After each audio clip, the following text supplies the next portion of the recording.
I almost did it. Hey everybody, how you doing, YouTubers and friends? Absolutely fabulous, I hope, and being safe. I'm really excited about tonight. Um, we're having Kevin Hoagland on of the GPAA and also was the host of Gold Trails. Great show. I have a link to Gold Trail's YouTube channel in the description, but we've worked with this guy for several years at each of the Ohio Gold shows and Indiana Gold shows, and I finally get to have him on my show, our show, your show. So don't go away because we'll be right back with Kevin Hoagland.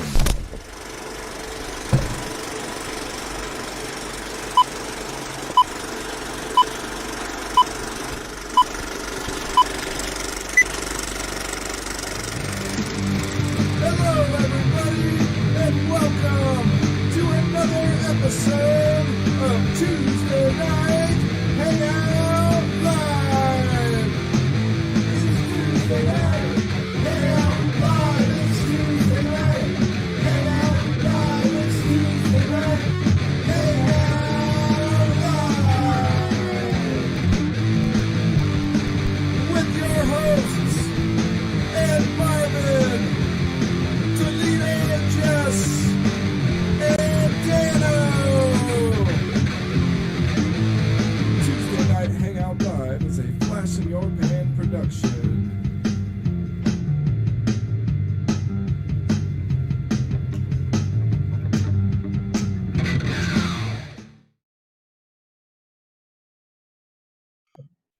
All right.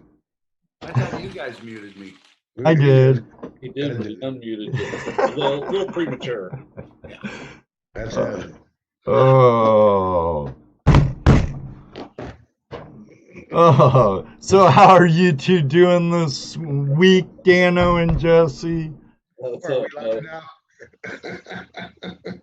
Another day as usual, man. Go to work every day because I'm the essential personnel, so I go to work. We're essential because we're dispensable. Disposable essentials. That's right. Let's say hi to the Flash fan, and Yeah, let's say hi. because they're why we're here, all of Is them. that why? Okay. Hey, look, I'm the one, the only, the world's greatest moderator, Mr. Kodak. How's it going, Jared? He's been busy. He just got out of another stream. Well, of course he did. That's what he does. Taz D's in here, outdoor influencer. Yeah, hey Jeffrey, Jason, Keith prospecting, and Brian. Luke Duke in there, Luke, Duke. and B3's in there hiding out. SD Gold Prospector. Robert Bullock. I don't remember ever seeing you, but welcome to Tuesday Night Hangout Live. Hey, there's Chris Ralph.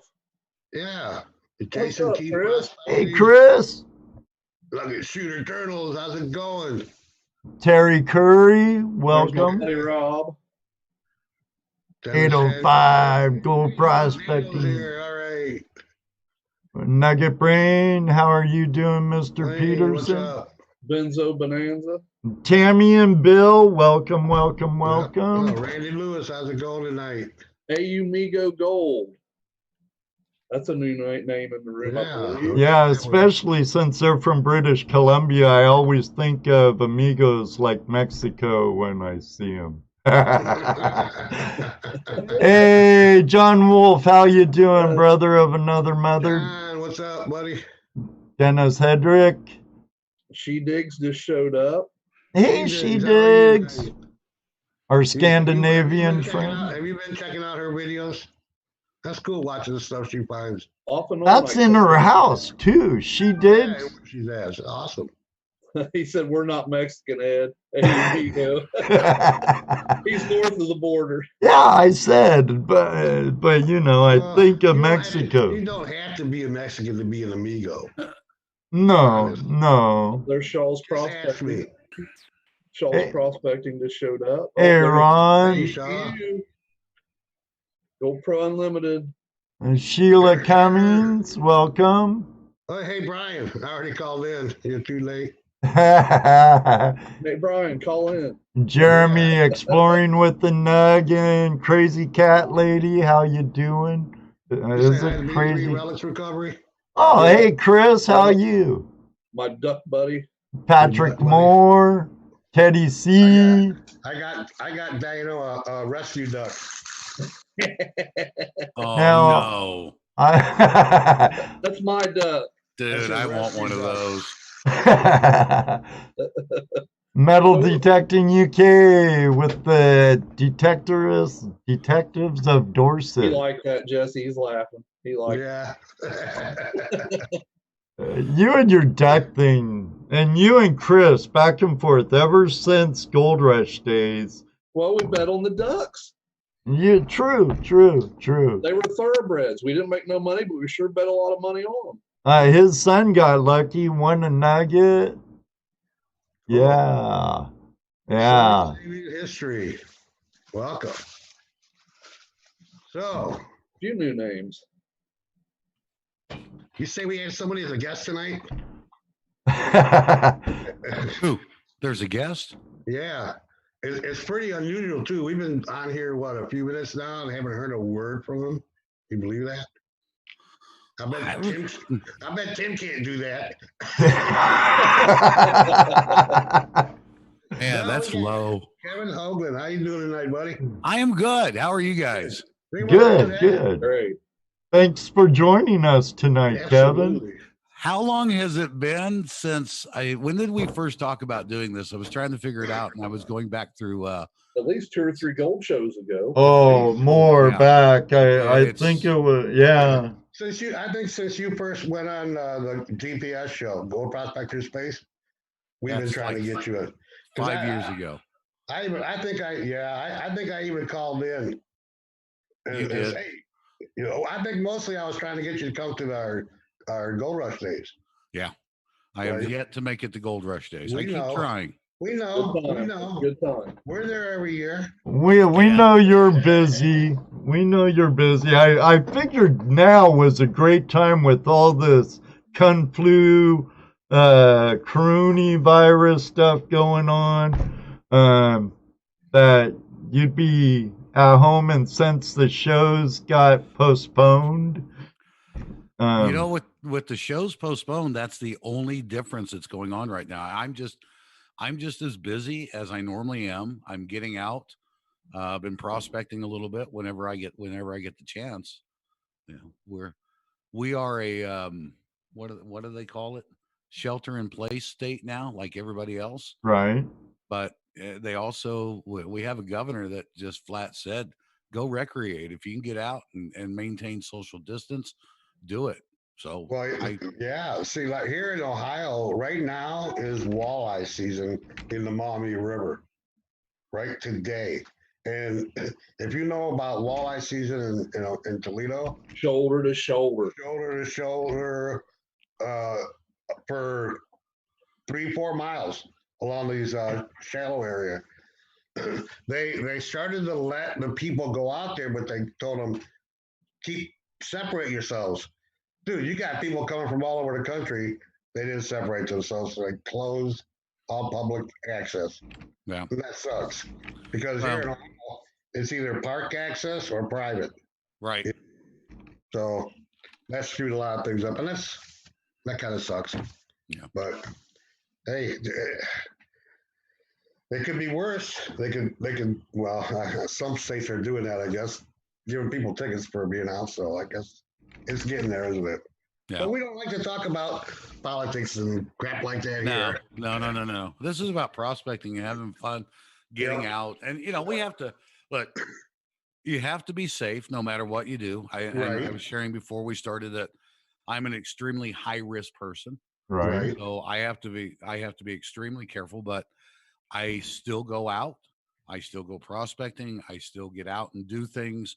I just, look, I've had valley fever for years and years and years with lung lesions. So when the standard cold and flu season, or when the standard flu season comes, I'm really not doing much more now than what I would normally do during that time. I don't self-isolate, but I just stay, I stay safe and I stay away from things. I'm adding a few things to it, like wearing a mask to go to 7-Eleven, but other than that, how does that feel for you? I know how it feels for me. It is what it is, and to me, it's the quicker I accept these things that are going on, the better off I can just move on. Right. I've been writing an article that I was thinking about where a lot of people are really upset because they've got the shelter in place and their movement has been limited. Yeah.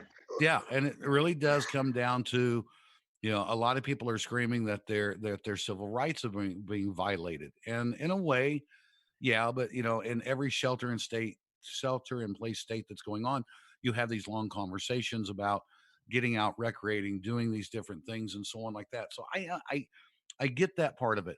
But there's people that are not dealing with this very well. And I get that. I truly get that. But think of it this way. You guys, where you're at, what do you do in the middle of the wintertime when you've got 4 feet of snow? I can go to my basement. Shelter in place. Shelter in place. Exactly. In the middle of the wintertime, when it's 120 degrees in the valley where I live and it's 120, I'm not going outside, dude. I'm not going to melt my shoes just to go outside and run to the store. So, for me, it's not that big of a deal. It's just, but I think what happens is because you're told that you have to, it's a big difference than just choosing to. Right. It's that proverbial don't touch that. Right. And what's the first thing you do? You touch it. Exactly.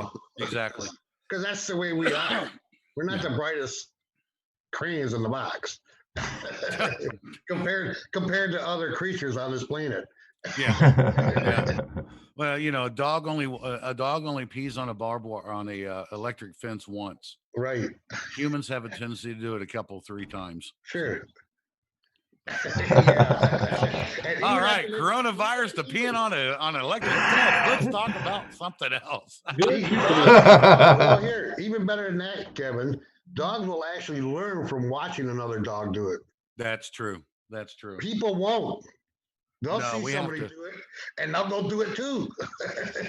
Hey, before we go any further, I have got to give out a shout out on this to Tammy Nugget, Bill and Tammy. Mm-hmm.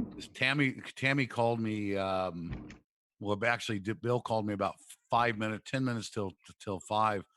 And I hadn't forgotten about it. I had all my alarms set up and everything, but I didn't have anything set up for this. And Tammy's in the background worrying that I was going to miss this tonight.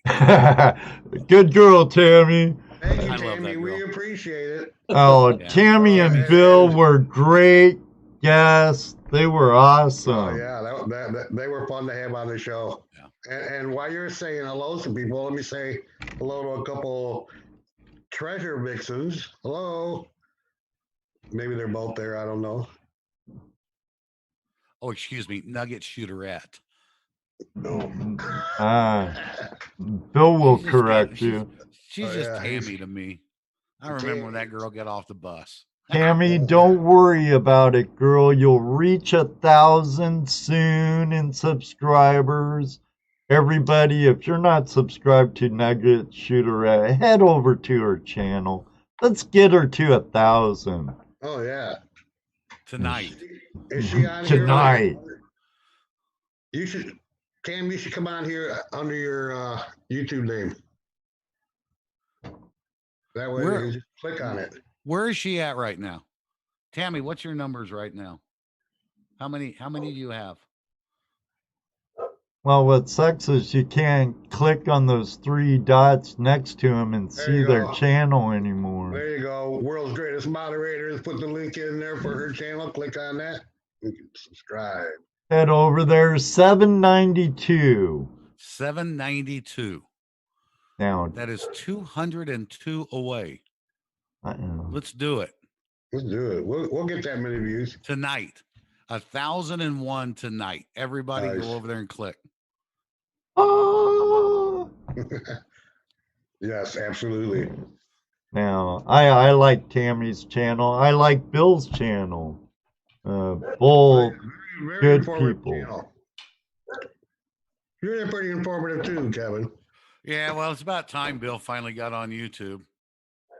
That's kind of an inside joke. He'll get it, and I think there'll probably be a flip off in the Oh. on the chat. See, I warned you about this.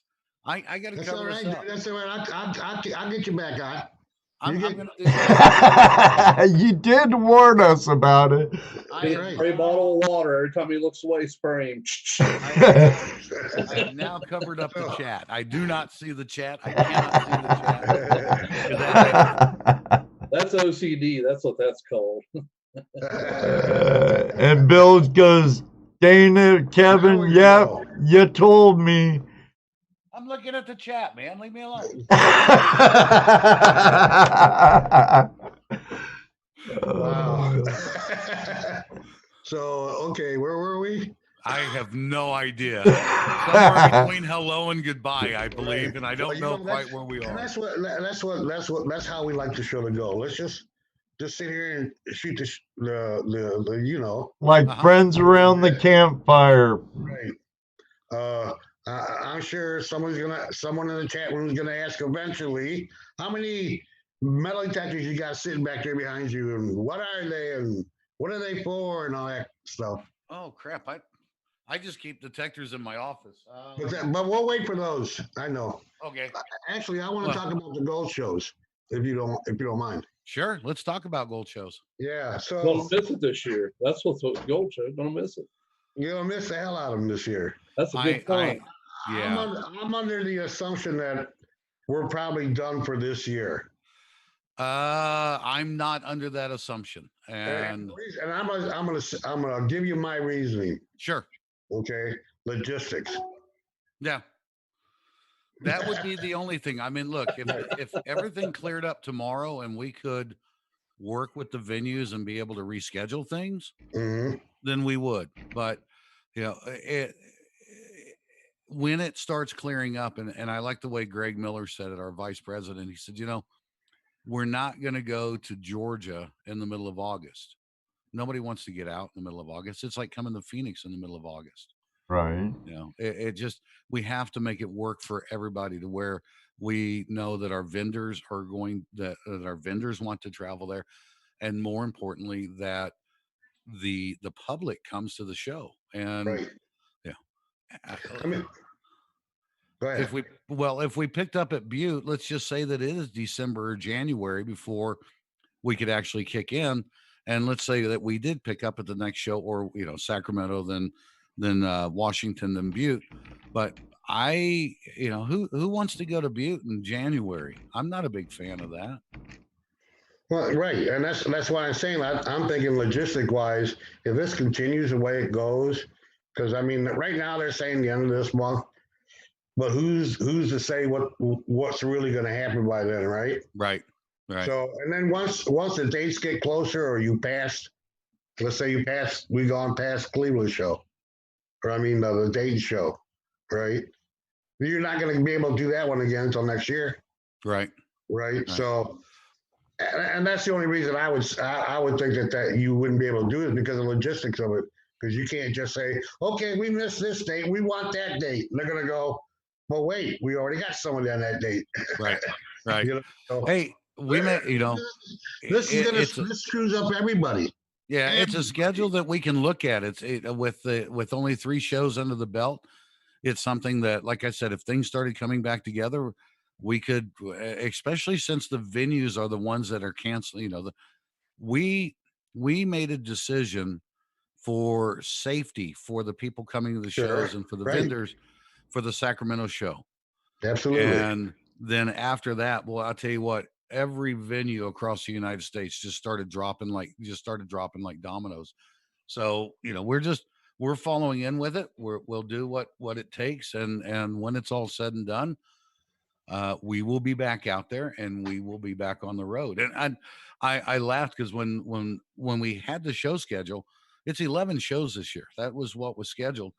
I was in the office. I was over in California in the office, and Brandon asked me if there were any of the shows that I was planning on not going to, and I looked at him and I don't even understand that. I couldn't comprehend not going to a show Right. because I figured it up a few weeks ago, or I'm sorry, a couple months ago. I've missed 4 shows in the last 25 years. That's it. 4 shows in 25 years. So, I've been to 3 of those. Was it 3 of those? 4, actually 4. Yeah. Yeah. Right. So I'll catch up to you. Yeah. Well, But, you know, I don't even know how many shows that really is. If I sat down and tried to figure it up, it's probably 300 or 400 at least. So it wasn't that you guys actually decided to stop the cancel or postpone them all. It was that the venues themselves were postponing things because of the situations they were seeing. Oh yeah, absolutely. We had every intentions of going to Butte, Montana. Right. Look, Sacramento, California was an absolute blowout zone, and of course, you know what was going on in Washington at the same time. So those were easy decisions. And I had my flights booked. I had everything booked to go to Butte and then Rapid City. All of that was, it was just, and I was already packed. I had cold gear out and the whole 9 yards. And the chapter president in Butte called me on Monday and said, "Oh, I guess we're not having a show in Butte." And I was like 3 weeks away at that particular point. And I said, no, we're planning on it unless something drastic change. And then I got a picture sent to her that was the big marquee above the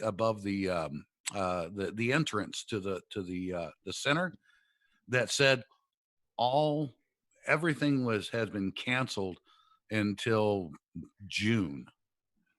So everything just closed down around us. And then, you know, of course, when the CDC and the WHO and the president all came out and said groups of 10 or less and so on like that, that's right. You know, that was pretty much it. So, you know, we're following the mandates. Right. Well, Boat show or not, I don't want to jeopardize anybody's health. Right. So. And yourself. I mean, you know, you got to think of yourself too. You don't want to jeopardize other people. I mean, because this is a weird, and I don't even want to say it's a weird virus because I think all viruses are weird anyways.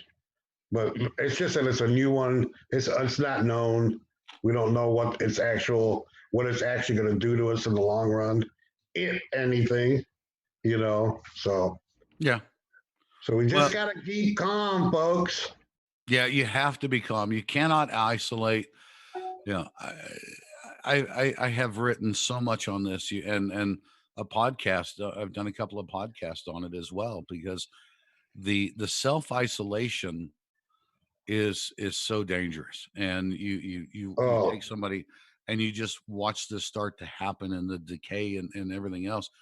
You know, getting out and getting exercise and doing things, it's so important to keep your body in shape, but it's also so important to keep your mind in shape. And you can't do that. You cannot do that if you're sitting here like this watching the news all day long or bouncing back and forth. I look at a national map every day just to see what's going on, and then I look at the trends, and I'm looking at the total number of cases, and I look at the total number of recovered, and then I look at my state, and I look at a couple of other states, and that's a big map by John Hopkins. And I look at that. I check out one news channel that's an internet-based news channel that I trust, and then I turn it off for the day, and I don't look at it again until the next day. I've got too many other things that are so positive to think about and to do than to worry about that. I tell people, please be safe. I tell people what they can do to be safe. From my aspect, a lot of it's just mimicking what's already been said and the whole 9 yards and things. Wash your hands. Wash your hands. You know, and I love, you know, I got to give Round Rock, Texas a big great kudos for that, because when this thing first started, they put posters up all around town that says, "Hey, y'all, wash your hands like you have to pull out your contact after slicing jalapenos for your nachos." and then right below that said, "Y'all, that's like 20 seconds or more." Yeah.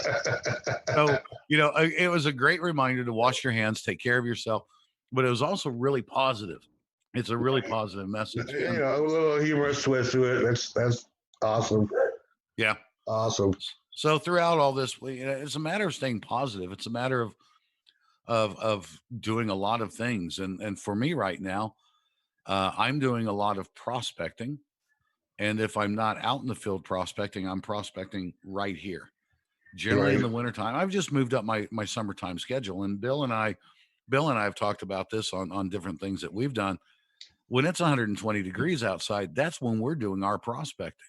Yeah, because that's like the equivalent to our winter. Exactly. Too cold to be out there, too hot to be out there. Yeah, right. So yeah, at least for us old guys. Yeah, well, so I'm starting to know. This old guy. I've watched 18-year-old kids just look at me and go, "Really? Why am I out here? It's only 110." Get over it. Well, yeah, start complaining to me when it's 118. Right. But see, like back here, we don't have the open spaces. We have areas that we can go to. Like no real public land, no BLM. Right. So it's Wayne National Forest. They're ridiculous. Can't claim in them. They're acquired lands, unlike out west. So it's a whole different ball of wax. We deal with private landowner. Yeah, we deal with private property owners, and if we acquire a lease, they're able to use a lease like a GPAA lease, which we have the gem of the East Coast. Oh, absolutely. Hey, I've been to a few. Hey, as long as we believe it, that's what counts. The Swank West is a beautiful lease property. It is. It is. Yeah. Of course, you've never been there to see it, so. I've been there. I've been to the Swank. I've been during Gold Rush days. Oh, okay. I was at Swank East or Swank West. I don't know. I think right after GPA got it. That was a long time ago. Oh yeah. Freeman. I had talked to somebody and they told me, and they of course I wasn't working for GPA. I don't even think I was. I think this is back. I don't even remember how long ago it was, but yeah, I was back in that part of the country, and I found out about the Swank lease. So I headed over there and spent a couple of days there. Now, man, oh, I love Swank. Oh yeah, that's an awesome place. Yeah, I mean, me and Ed went down south 1 week for a trip. Yeah, went down there, did our prospecting trip and a little touristy trip, and I told Ed, I said, you know what, we could have done just as good up there at the Swank. We should have just stayed up there, you know. Well, our problem is we explored a lot. We didn't really get in the water a lot, and I'm LDMA. Well, sightseeing is great because I get two worlds, you know, GPAA and all the LDMA camps. Mm-hmm. And so we stayed at Vane Mountain for a week, and we stayed at Loud Mine out in Cleveland for a few days. Mm-hmm. Went and saw a friend of ours down in Dahlonega, and went and met Tammy and Tony, I think their names are. Yep. From the Cresson. Yep. Tammy was very, very nice lady, and Tony was super busy, but I wouldn't want to mess with their daughters. I saw their martial art trophies and some pictures. There is nobody in that family I'd want to mess with. Did you get a chance to see the gold car? No, I didn't see her gold car. We She talked about it though, but she didn't show it to us. Yeah, that is so amazing. Well, let me ask you: have you challenged her to painting contest? You know what? The thought never even crossed my mind. Now I'm gonna have to.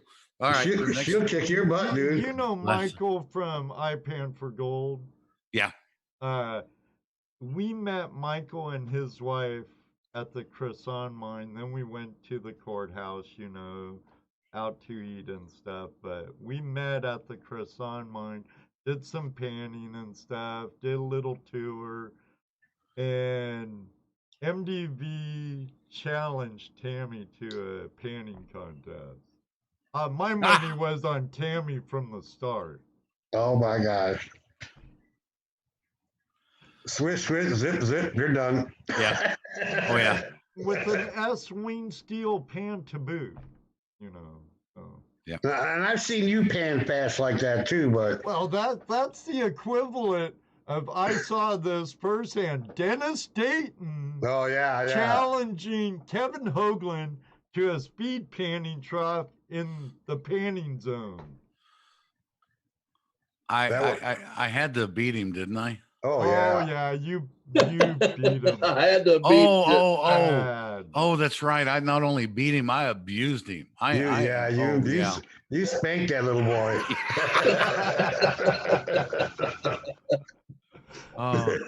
You know how I became such a good panner? No, tell us. I hate gold panning. It absolutely drives me. I am too much ball squirrel.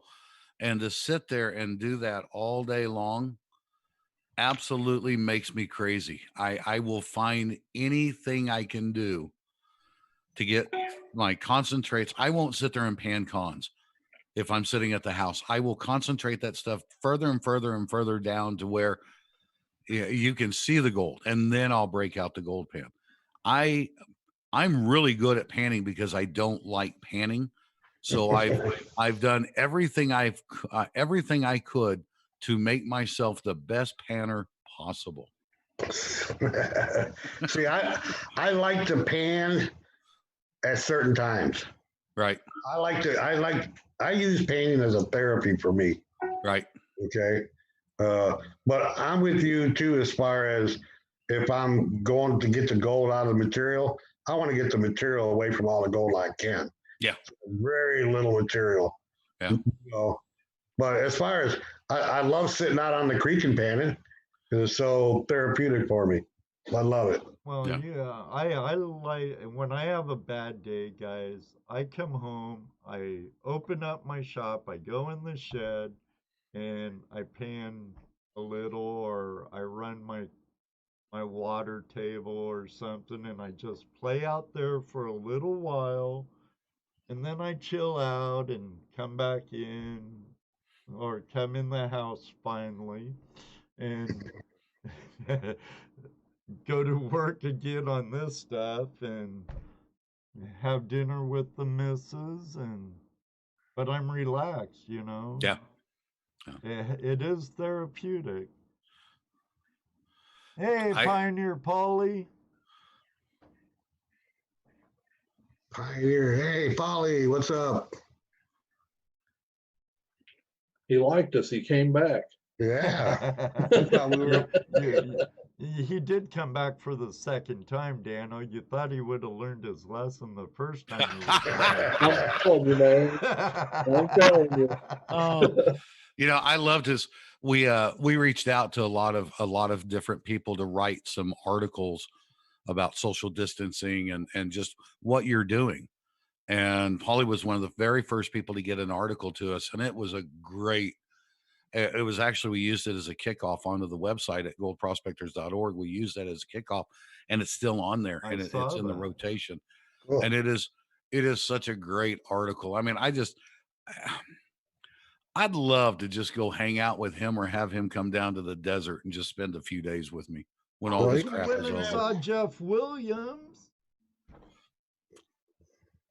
He was just down there with Jeff Williams not too long ago. Oh, was he? Yeah. Yes, he was. Hear that, Paulie? Hook up with Kevin. You can go detecting or whatnot in the desert with Kevin. I'm sure you'd love going up to his island, Kevin. He has Oh yeah, some beautiful claims. yeah. Well, and I'm planning my next trip up to Alaska when probably, well, maybe not the next one, but the one after that is I'm going to take a real long vacation. I'm stacking hours because I'm going to drive all the way from here, all the way up out to Fairbanks, and then jump on the flight and fly out to the camp. But between Gino and a couple of other people that I know up in Canada and then moving around to different areas, I don't expect to. I'm not going to be in any hurry. I'll get there when I get there. Right. Yeah. Those are the fun trips. Yeah. You know, those are when you're not in a big hurry to get anywhere, you can stop here or there or whatever, you know. Definitely. Yeah. You Definitely. just want to sit down and enjoy for a couple hours. You can. Yeah. It's at your discretion. Absolutely. Right. Those are the good trips. Yep. What's down that road? Isn't that a road there? Let's take it. Sounds like a couple of our trips, Justin. Yeah. What's that way? We'll see. We'll find Let's out. find out. I've done that too many times. Yeah, well, hey, don't stop now just because you're, getting up there. Because I'm getting old. Is that what you're trying to say, Jesse? Yeah. Don't stop now because I'm old. Yeah, don't stop now, dude.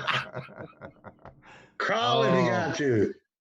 Well, I look at it this way. I know I'm getting older, and I know that I've got a hell of a lot more behind me than I've got in front of me. Yep. I still to this day have the very first gold nugget that I ever found with a metal detector. Nice. And got it handy? No, I don't. It's actually that one's sitting in a safe deposit box along with 4 other nuggets. But he does have gold porn. I do have gold porn. I always have gold porn. Gold porn. Let me pin you up. So I don't. Do these people want to see gold porn? Let me see. I don't see anybody talking about gold porn. Thomas says we let anybody on the show. Hey, Evan Thomas, makes fun of you. Yes, we do, Thomas. I'll tell you what. Well, I brought out a couple pieces, and here's one that's really interesting. I'll get that as close as I can. I don't know if that focused in or not. This is like the second time I've ever used this camera. Now, if you look at that thing, it's what I call the boxing glove. Oh, it is, isn't it? Yeah, this is in no way, shape, or form of natural nugget. I found this when I was out prospecting in an area in up around Prescott, Arizona, just a little bit south. And when I got this hit and I started digging down, and that's what I saw first. And I don't know, maybe see how torn that is. I don't know if that's focusing or not. But when I looked at it, I thought, wow, that's like it looks broken off. And I started digging around a little bit more. This was actually stuck in a big crack in a crucible from an old lab, Wow. yeah. So it was like the crucible was cracked and broken, and this was sitting in a chunk of the crucible like that. Oh, so you found a chunk of crucible too. Yeah, so I got a big chunk of the crucible, and this was more or less holding it together. Wow, that's cool. And I was trying to figure out why would somebody leave? It is a third of an ounce. It's a solid third of an ounce piece. Man. And looking at the history of some of that area, that was when that lab or that little assay office or whatever for the mines was there. They were still having a lot of problems with the Apache Indians there. And it could have been, you never know. So, but I can't think of an assayer on the face of the earth that would leave that stuck in the side of a crucible. They might have, like you said, it could have been a lot of things. One thing for sure, the crucible was cracked and it flowed down in there, and they either didn't check it and just threw it out, or they had to, or they had to, for whatever reason, just leave it behind. Yeah. Well, I would think, because it was probably a big crucible, right? It was probably an 8. I mean, because what I found was a chunk, so it was probably an 8, which is going to be about like that. Okay. Yeah. That's still a big chunk to be leaving in there. Well, yeah, and I wonder how much more was in there. Yeah. I mean, that's a third of an ounce is a pretty big chunk of gold to have Yeah, inside of it a is. crucible. So, Yeah, it is. Holy cow. and just stuff, you know. I've got big nuggets that are I've got some nuggets that are tucked away and so on like that, and yeah. So I mean, it's just to me, it's gold, and every piece Right. has a story, and you know, like I said, I know I've got my first piece of gold that I ever found with the detector. And when I know that it's time and I will not be able to do this anymore, the last piece I find will go into that safe deposit box as well. Huh. Memories. Yeah, memories. I was Yeah. just reading a comment here. Southern Cross Prospecting. He's asking Nugget Shooter to keep doing his videos. He says, keep those videos coming, mate. They closed all mining here in Indonesia. Can do nothing. Oh So yeah. all you do is watch videos. Wow. Yeah. Because of the virus? I wonder. Yeah. Yeah. Because of the virus, huh? Oh yeah. So now they're starting to cut their closed meat plants too. Those I mean, darn Chinese. it's like no matter what subject you were talking about, it's all being affected by this virus right now. It is. Everything. I mean, you know, everything. Look, life as we know it has changed. I'm not going to say that it's going to, you know, it's going to change. And will every part of what we've been doing for the last 20 years, is it all going to go back to the way it was? No, it's not. We know that. But so what I'm seeing is a huge uptake in people that are wanting to go prospect. And it's not, when all this came down and they started, you know, just limiting time, people being outside, what I saw was a lot of people suddenly becoming very interested in prospecting because it's something to do. And then when you throw in the fact that all of a sudden the government's getting ready to print billions and billions, trillions of dollars. Mm-hmm. Typically, when that happens, what happens to the value of the dollar? Right. It drops. Right. Next thing you know, you'll be carrying a wheelbarrow full of 20s to go get a loaf of bread. Yeah. Well, I don't think that will happen here. No. It won't get that far. But this is basically a little test run of what socialism is. Yeah. Unfortunately, well, I don't think we needed it. Maybe some people did. You know, maybe some people actually needed this to happen. I didn't. Well, like I keep saying, you know, we'll do what we have to do. We'll take care of ourselves. We'll take care of those that we love, and when it's all said and done, we'll have a new normal, and we move on from there. And I think for all of us that are out here, that we're prospecting and we're mining, our normal is really not going to change a lot. Right. Yeah. Especially when we're out doing what we're doing. Right.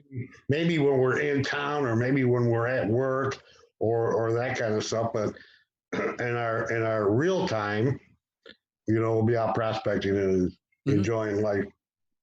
Yeah. Because that's what we do. Well, it is. It's exactly what we do. Yep. That's what we do. Oh, pardon me. No worries. Now about Corona. What was this thing about social distance? Yeah, we're good. Yeah, we're good. We're good. We're safe.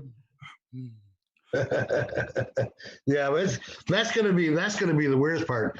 Because I tell you what, I've already run into a situation. Because I told you earlier about my situation, right, with my wife and stuff, right? And then with my bad D. So I called in an order to the meat store, got our monthly order of meat, you know, steak, chops, chicken, and all that stuff, right? So, but I still had to go stand in line to get in, right? And they got everything marked off. So on my knee, I asked my wife, why don't you stand in line there and take care of it, and, you know, I'll help you load in the car.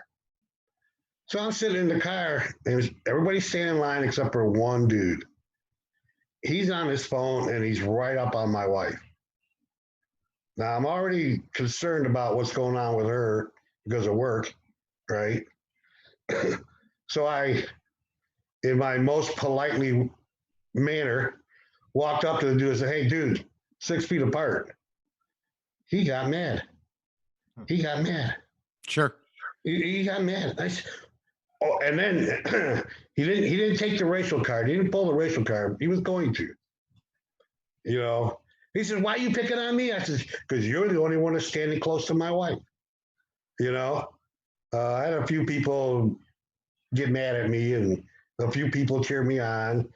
But I was more concerned about the fact my wife, he was just, didn't even care. No big deal to him. We've had here in Lucas County so far 31 deaths. Right. Yeah, you need to think about it a little. At least, don't crowd people. You don't need to.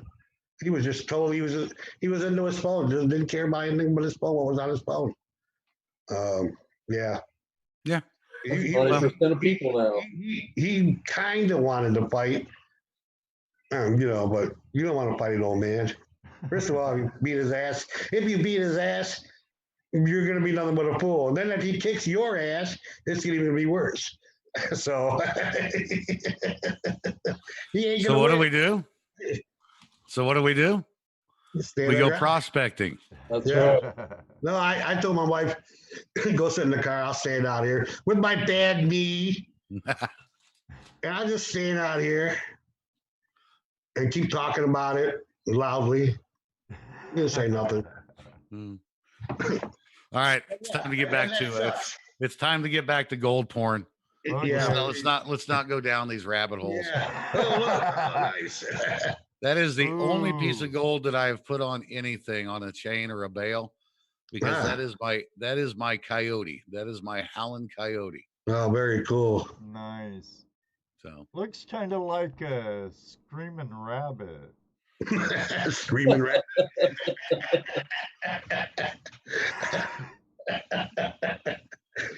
you are sick, dude. You are like that ain't right. That ain't right. It's my coyote. It's an Arizona coyote. Oh, yeah. No, and Jess, I'm not, and Jess, I'm not making light of it. I'm not, but No, I understand. But like we were saying, it is going to be a different normal. Yeah, it's going to be a different normal. We can't let it get so out of shape, I guess.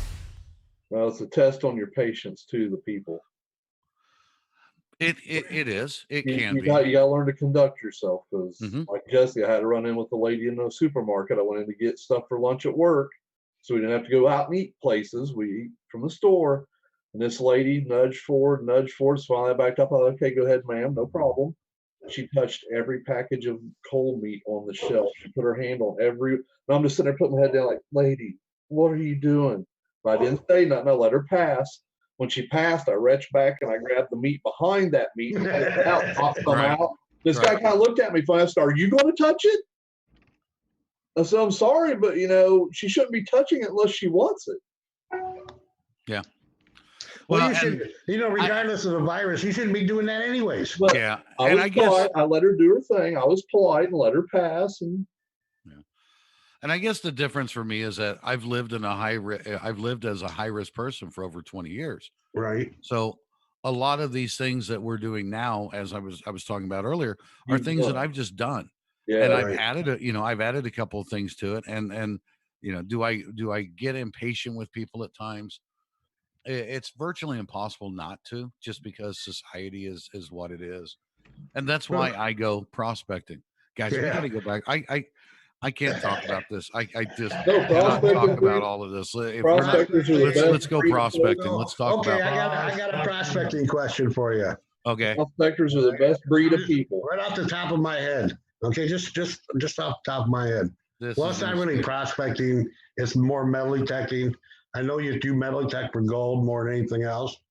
But I'm sure you find other other stuff, right? Have you found anything that you haven't been able to figure out what it is? Never. No, you've always been able to figure it out. And I have, even on the relic side, and it's funny because a lot of people only relate me to metal detecting. Right. because of everything that I was doing. You know, what was 9-10 years with Mind Lab, and then having a huge Mind Lab dealership and these other things that I've done. But I haven't always been a gold guy. I haven't always been the detectoring guy. I've done a lot of coin and relic hunting. I've had probably 6 or 8 dredges over the years, and all of these different things. So I'm as comfortable in 20 feet of water. Well, I was in Ghana. I mean, I went to Africa years ago and ran a big dredging operation, and that was a little scary. But anytime I found something, to me, if I had something in my hand that I just couldn't figure out what it was, I'm going to find somebody that could tell me what it was. There you go. And I will always do the research. I have 2 forks, and I wish, I recently moved, so I'm still got a lot of stuff in boxes, but I've got 2 forks that are Civil War era fork or pre-Civil War era forks. And I was trying to research them, trying to figure out what was up with them. And one is a 4-tine fork, and the other one was a 3-tine fork. And if anybody out there on the relic side can dispute this, please let me know, because I had 3 very good cavalry historians tell me about this. I showed them the forks, and and 2 of them were standing there next to each other, had never seen them before. I lifted them both up at the same time, and they went, "Oh yeah, that's an officer's fork, and that's an enlisted man's fork." Okay. And it actually made sense, because officers were more Dainty. more dainty, more pristine, more cavalier, and so on like that. So there was a particular fork that was a 4-tine fork, and then for the enlisted men, and if you looked at it, it had kind of a tilt to it, and I thought it was a bend, and the guy said, "No, that there's a right hand and a left hand fork," and I that's where I kind of draw the line. What? Yeah. Well, think about it, and what his explanation was, and either the guy was just so fast coming off the grip that it was funny, and again, because I've never even thought about this thing for 20 years. If you think about it, a lot of people just ate like this. They were, they what do they call it? Shoot. Yeah, it was just like a fist eating, and Right. and keeping stuff onto the fork, whatever. Shoveling food. Yeah, shoveling food. So you had and granted, that's the one that I've always like, yeah, okay, whatever. But the guy came off with it really quick, and the reason I questioned that one a little bit is because the other guy that was standing there, which was a historian as well, he kind of looked at him like for just a moment, and then went back to just What? conversation. How much of a bend did it have? I'm sorry? How much of a bend did that fork have? Just a slight. I mean, it was. Oh. It wasn't anything really. If it was straight, it was probably 5, 6, 7 degrees. Oh no, Okay. nothing like Well, that. that's a left-handed fork. I'm serious. Got to keep you off of eBay, dude. Got to keep you off of eBay. I just Googled it. Yeah. I just Googled it. Let's see what we show you. I said, no, it was a straight fork. right. It was a straight fork, but where the tines were, there was just a really, just a real. Here, let me do it that way.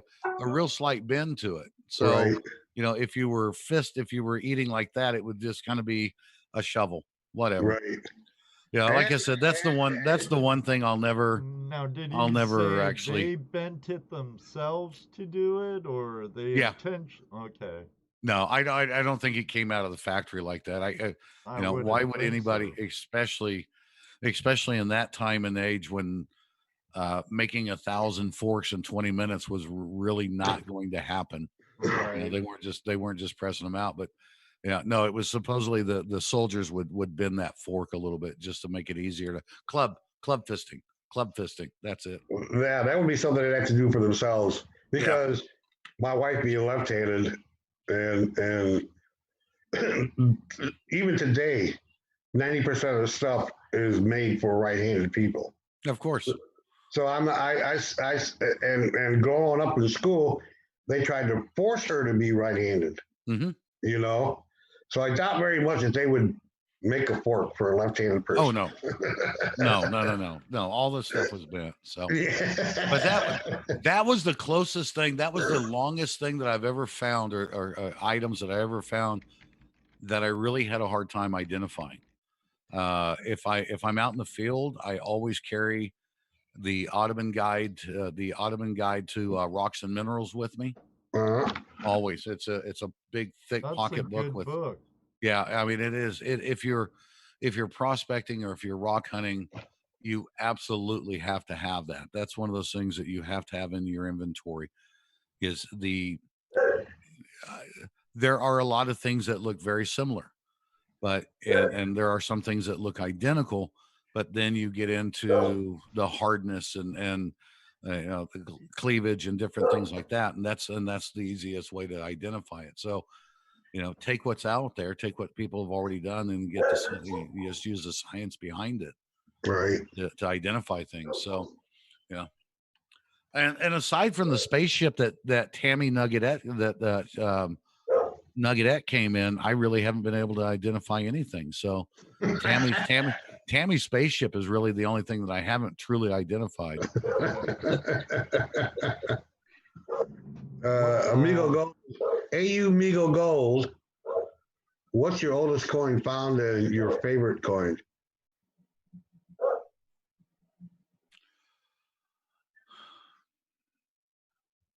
Wow.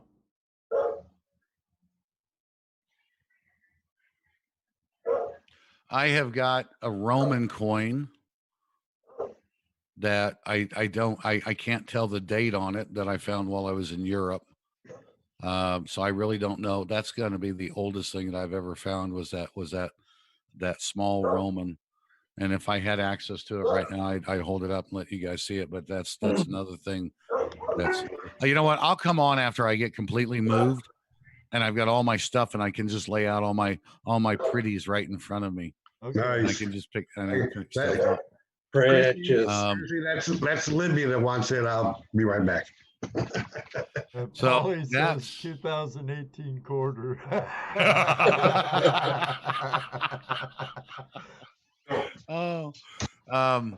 So that's the oldest coin that I've got, and I think the one that I remember the most is, I have no history on it. I don't know anything about it, and it was a coin that on the back side of it was a large cent that had been. It looked like somebody had just taken it and done this to the point where they'd like worn it almost like a worry coin, and it just had those markings on it. So I think that's the one that means the most to me. Cool. Because it just had this. You look at it, and it's like if you were looking at the coin, that large cent like that, it had like a north and south on the back and an east and west on the front, like somebody was holding it like this and just rubbing it. Constantly holding it in their hand, possibly contemplating whatever. Yeah, kind of like a worry stone. Yeah, that may have been their coin, because it was worn this way on the back and this way on the front. It's just cool. So that would be cool. And where'd you find that at? That was in Virginia. Wow. Yeah, that was actually, it was at one of the DIVs. Then one of the DIVs I went to. David Villa says the first penny pincher.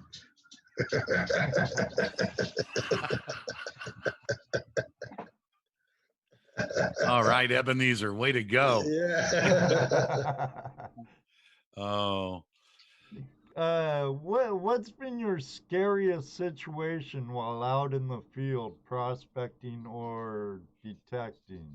Ghana, Africa. Wow. Can you elaborate? Ghana, West Africa. No, I can't. I can't elaborate on it in any way, shape, or form. I can't even talk about it. I can just tell you I was scared to death. No, I wasn't. No, I can talk about it.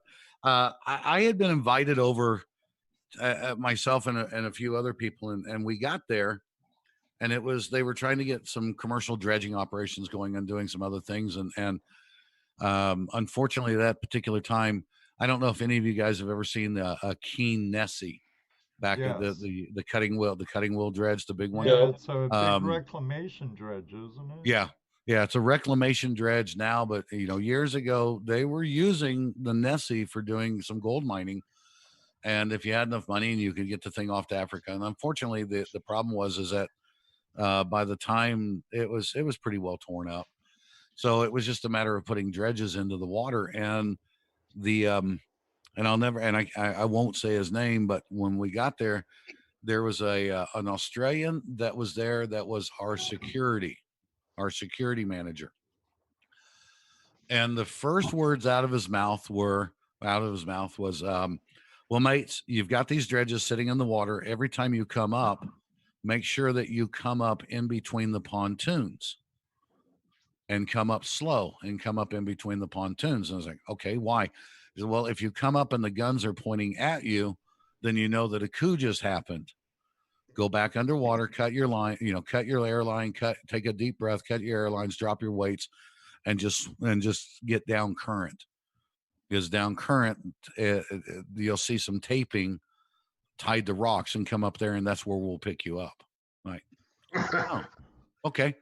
So that was probably and I'm not going to say that it was scariest. It was just one of those times where you just had to think about things. Scariest time ever. Got it. Having a dry suit rip open in 35-degree water, getting a rip in a dry suit in 35-degree water. That was we'll talk about a rush. Yeah, that was the scariest thing that's ever happened to me. 18 feet down, 18 feet down, 31, 30 or 32, 35-degree water, salt water. And man, I'll tell you, I hung the leg of my wetsuit, and it filled up to the neck collar in less than 3 seconds. Yikes. Yeah. Yikes. So I got a question here. Another one from WI Gold Metal Detecting Adventures. Question: if Kevin Hoagland had to choose between Alaska mining or Australia mining, which would he go with and why?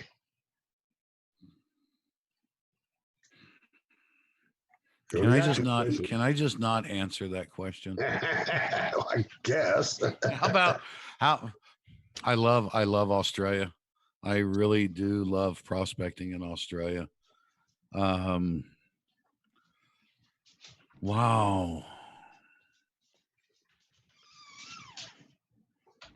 I honestly don't know how to answer that question. I really don't.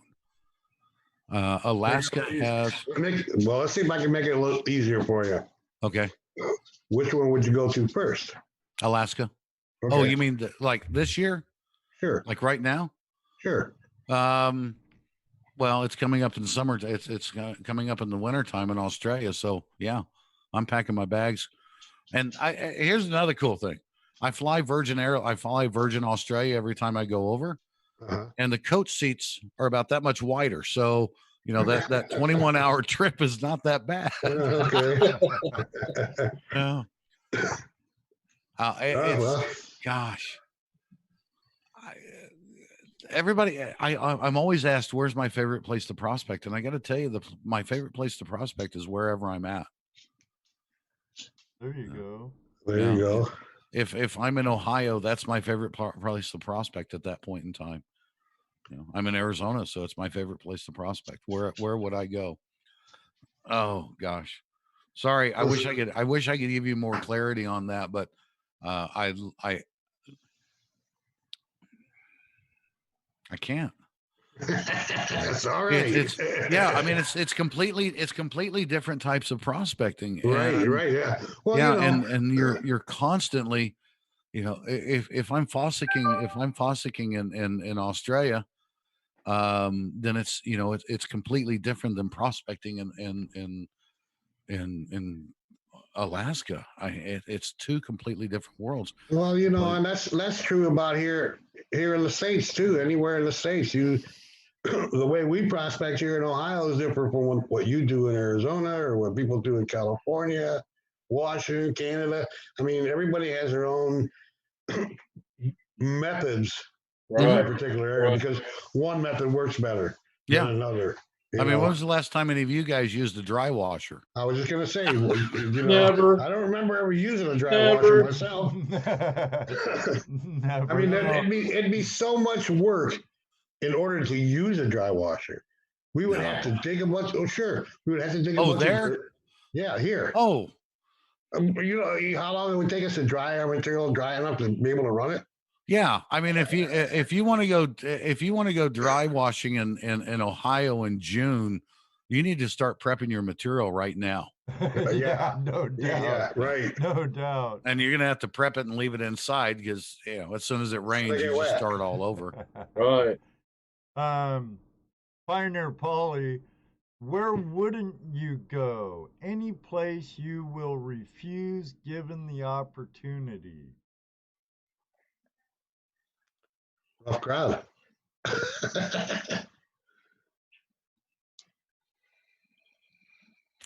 I'm game. Say I'm about like you. I'm always game, no matter where you want to go. I'll try it. Yeah. I think I would question Papua New Guinea anymore. I mean, do they still have headhunters there? Right. I have no idea. I started, when Shannon went down there and they were looking at I saw that video. Yeah. It's like my first remark to him, he called me and he said, we just got back, and he was like, you idiot. Why didn't you call me? I don't know. I mean, I thanks, Paulie. Appreciate it, dude. He also wants to know, what's a dry washer? Something you don't need in Vancouver. Or I mean in Vancouver Island. You definitely can't use it there. Yeah. Oh, yeah. Oh, gosh. Yeah. What is a dry washer? A dry washer is something that you use that when you're done, even if you are wearing a mask and you've got a full face mask on and everything else, 2 days later, you're going to sneeze and you're going to blow dirt clods out of your nose. That's a dry washer.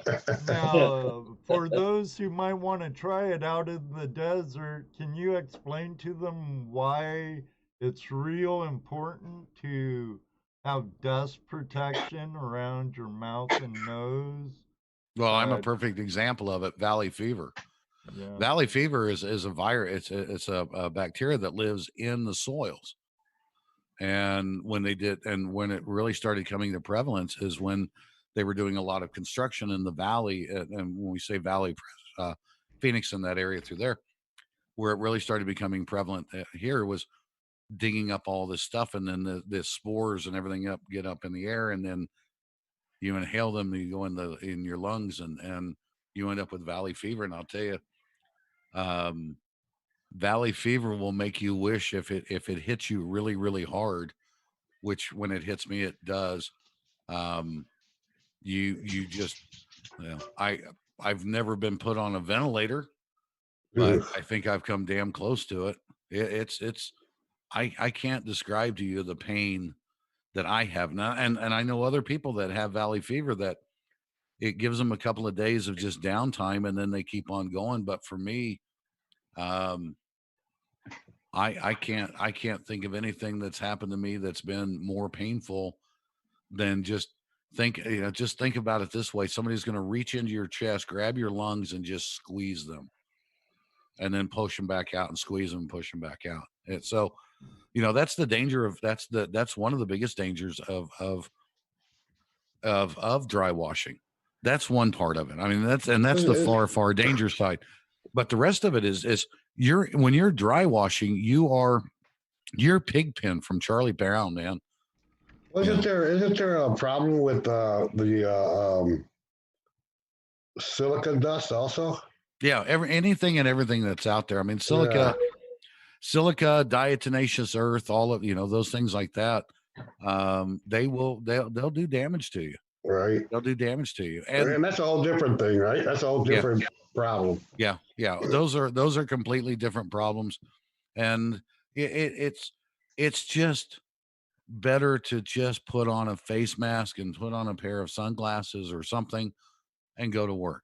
Now, I will admit I don't always dry wash with my mask on. I'll admit that. I really will. But those are short runs and things like that. And that's just being stupid. And forget about, let's just say you don't ever get sick and nothing like that happens to you. Nothing bad happens to you. It's just really uncomfortable.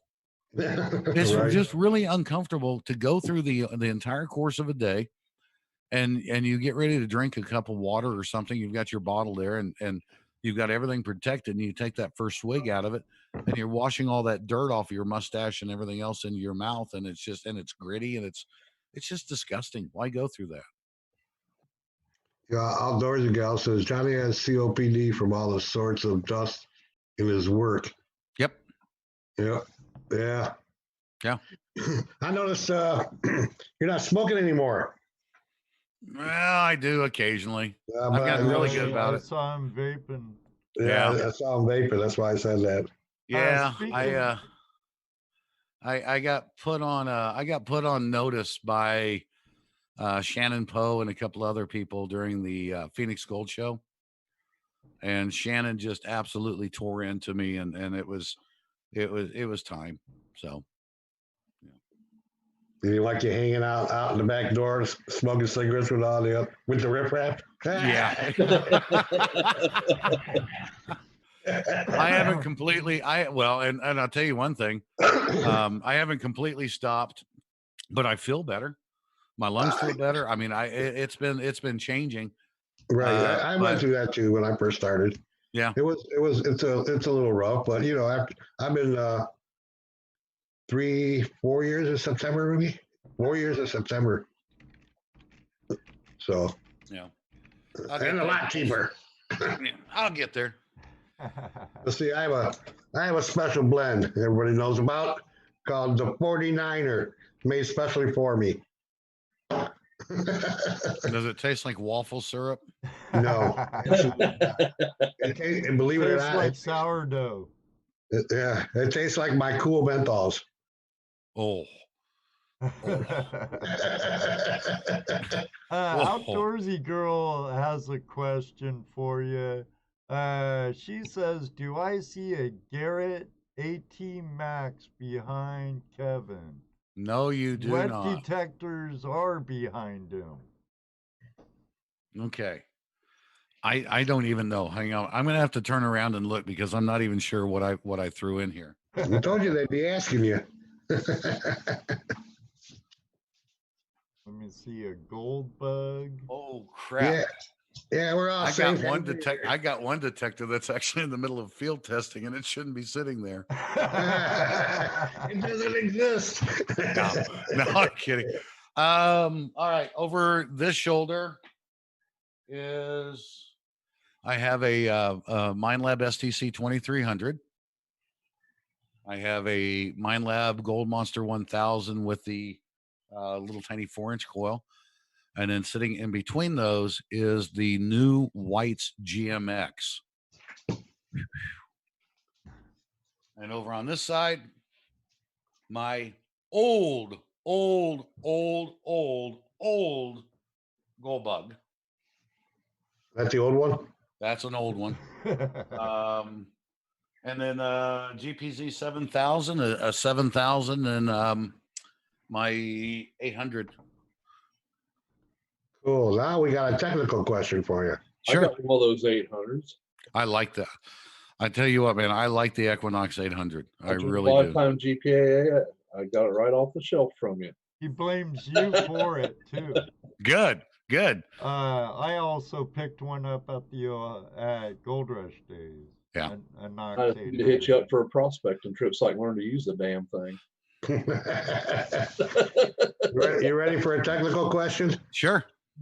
Gone Digging wants to know, how do you select your soil timings for your GPX? How do I select my soil timings? Well, first off, I will. Can I ask you a question? Sure. What's soil timings? Soil timings is the ability to take from a low mineralized soil to an extremely high mineralized soil. And then what you're doing when you're changing the soil timings, so this is on a pulse induction. Of course, this is on a PI machine. So what you're doing is you're changing the width by either narrowing it or lengthening it of the actual signal going into the ground. So if you have really light, really low iron content and mineralization content and things like basalt and different things like that, you can get a little bit of a longer wave. So that will give you that a little bit of a boost, a little bit of a push. And I'm not saying that it's going to make your detector go deeper. What it's going to do is give you a clearer signal. So it doesn't discriminate though, right? No. Okay. No. Okay. And so the higher that your settings get and so on like that. Now, what I used to teach people a lot is to put your machine into all the factory presets, because first off, you need to make sure that you've set your gain or your sensitivity to the ground that you're working in. So start out in your factory presets. Right. And see how the machine actually reacts to that soil. So if you're in all your factory presets and the machine just will not settle down, you can turn your timing. You can take one click on the timing, and if it still doesn't settle down, then you need to start lowering your gain.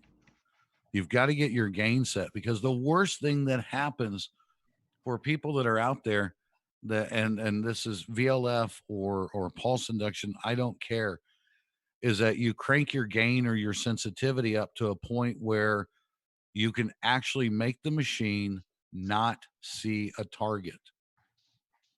It happens all the time. I mean, I see it happen so often where people are turning their, and I'll just call it gain, sensitivity, power, depends on, Garrett calls it power. White's calls it sensitive or calls it gain. And of course, MindLab and Fisher call it sensitivity and so on like that. So, or I'm sorry. Yeah, whatever. So I look at it. The knob that makes the noises is other than the threshold. So as you take your timings and you get your gain set to the ground that you're working to where the machine is stabilized. And then after you stabilize the detector, now you can start messing with your soil timings to get it right to the ragged edge of that machine working, and then back it off a little bit, and then you readjust your gain. So getting out of the truck, for me, going out and hunting with a pulse induction machine has never been the idea of getting out of the truck, having a particular soil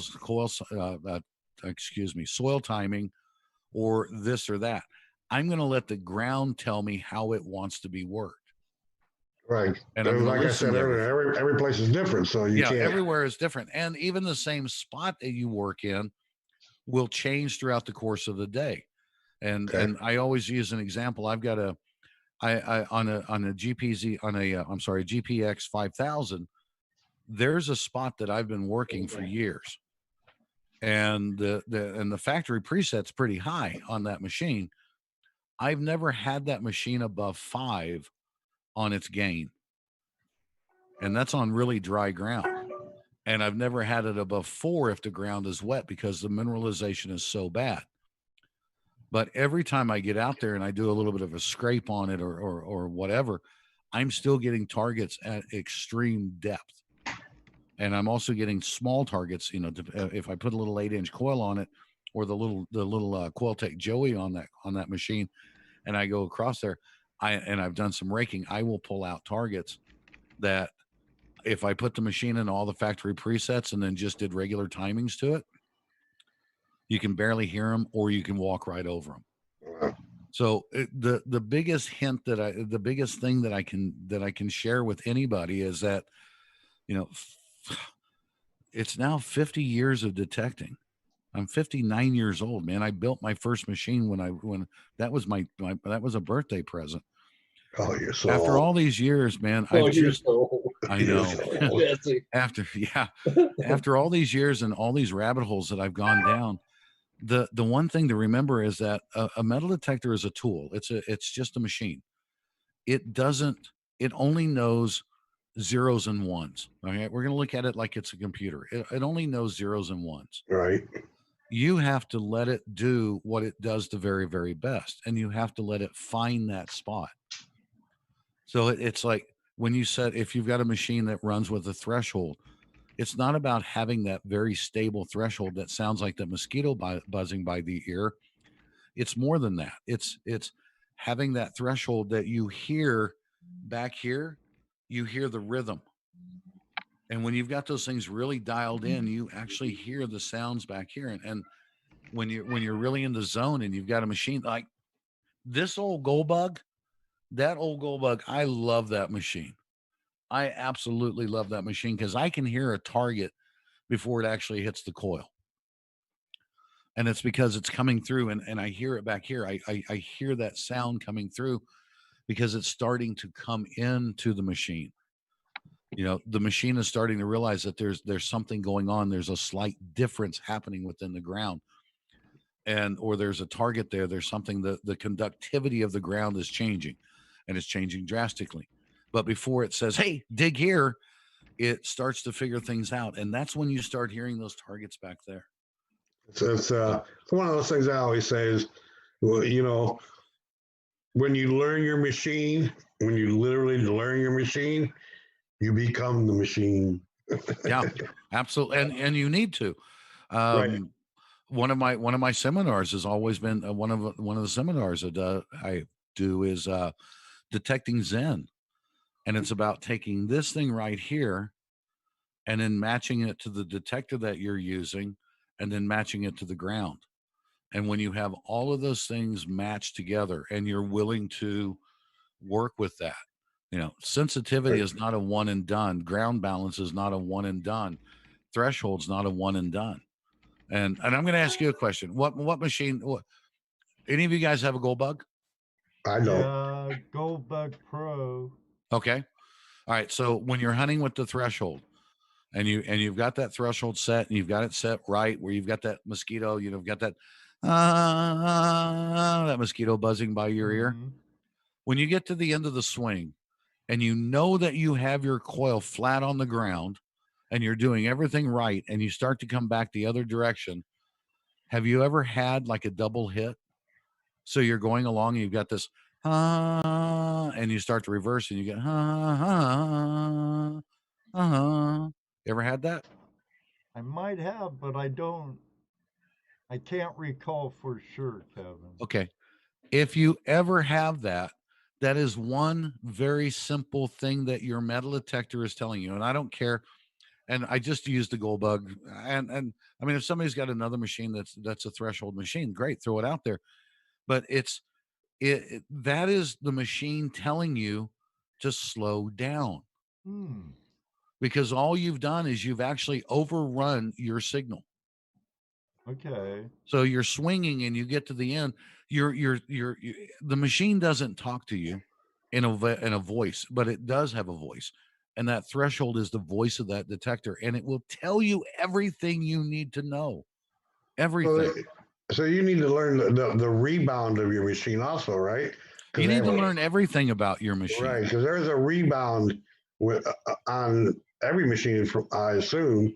Yeah. That you have to give it enough time to rebound back and then go over your target again, so you're swinging too fast.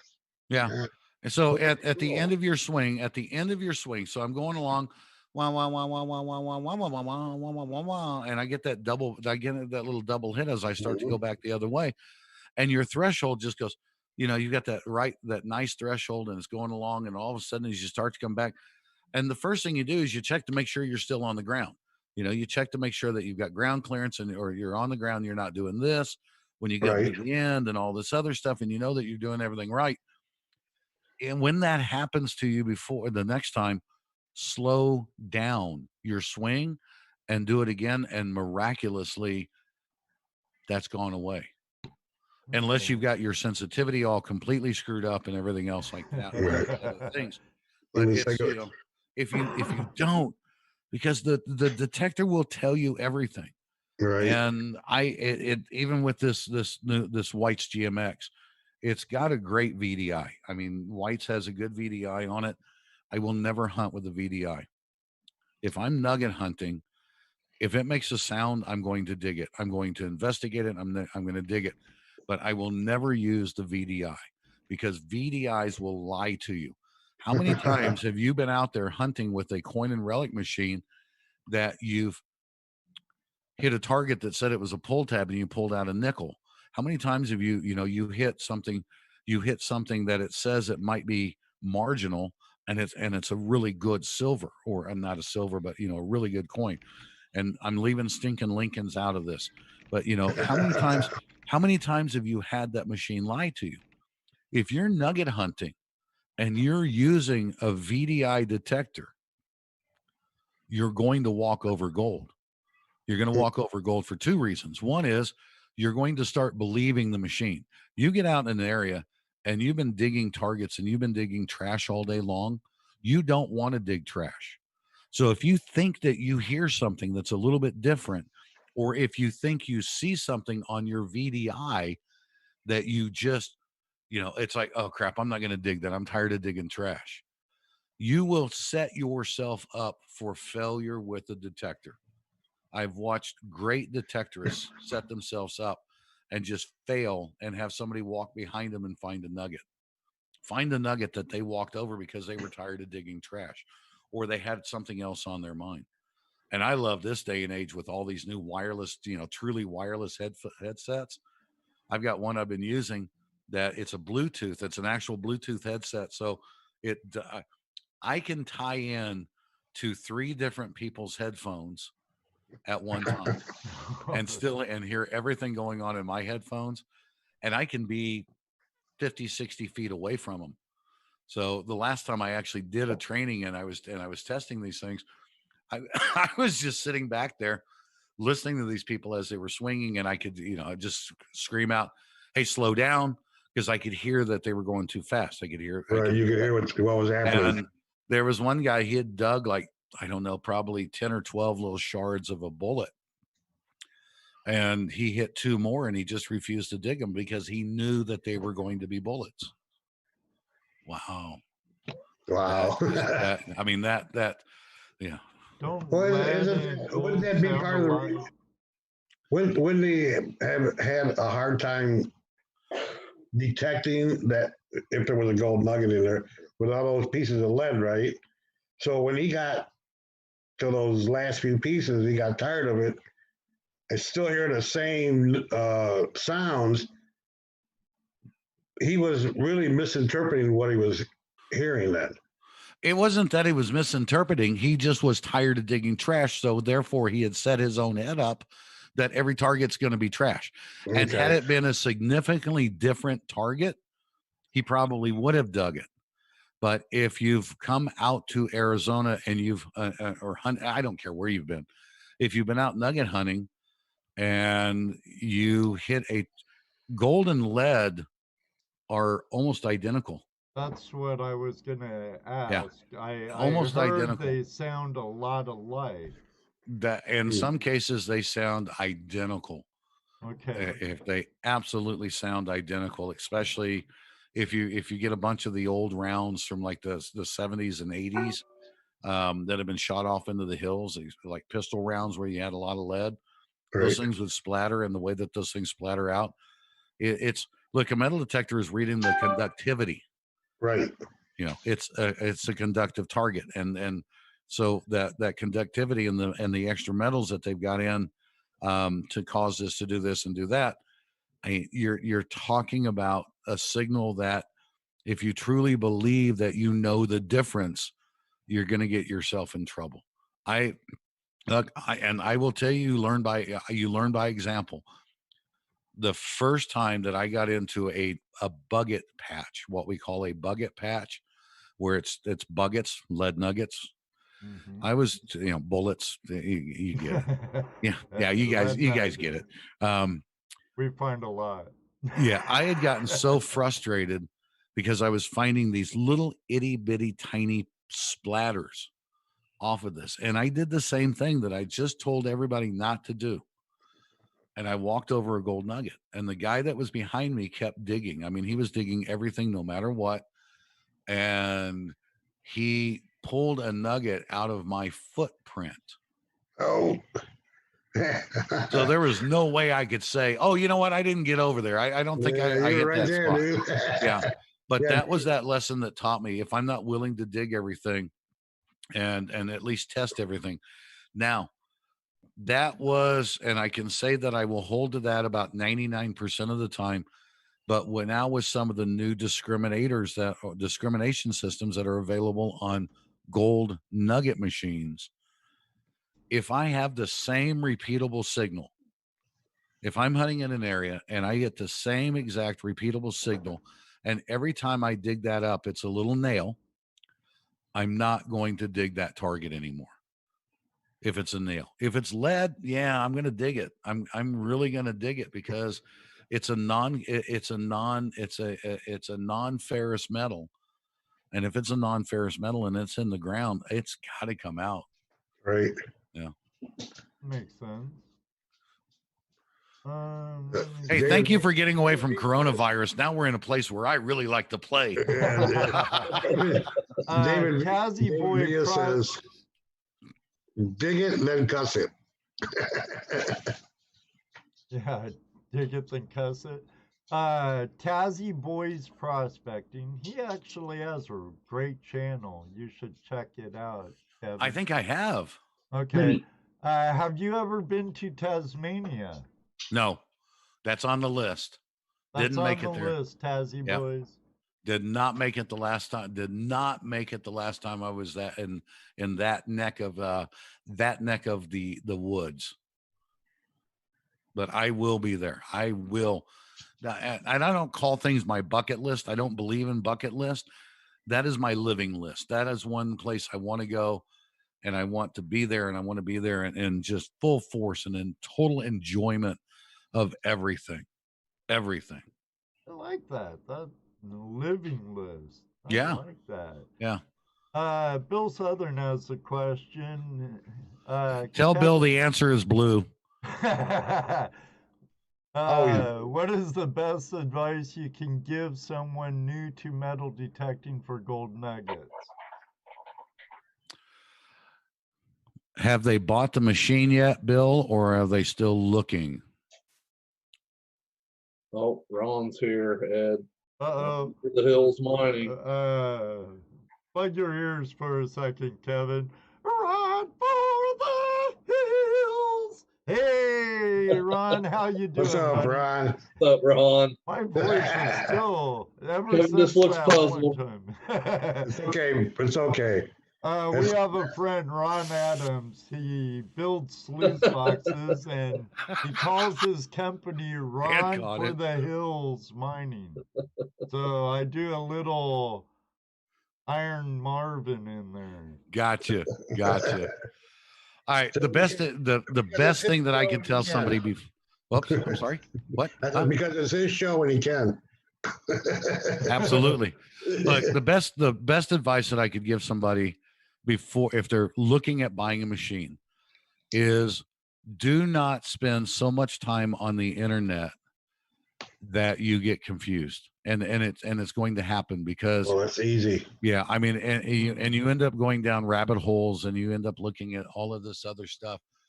You pick up the phone and you look at dealer rankings, and you ask people. You go somewhere, you go to a club meeting, you go somewhere, and you go, where did you get your detector? Oh, I bought it from so and so. Do you like your service? Did they take care of you? Well, quite frankly, I had never had to use their service. Okay. And I'm talking about customer service. Well, then, okay, then maybe they did a really good job, but ask that question.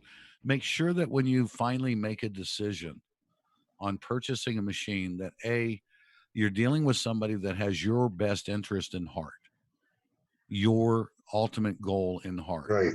Because they're going to sell you, and a really good dealer, and I have to tell you, and I'm not There's a lot of them out there that are really good dealers, and I will put Bill into this category. Bill is not going to sell you what you want.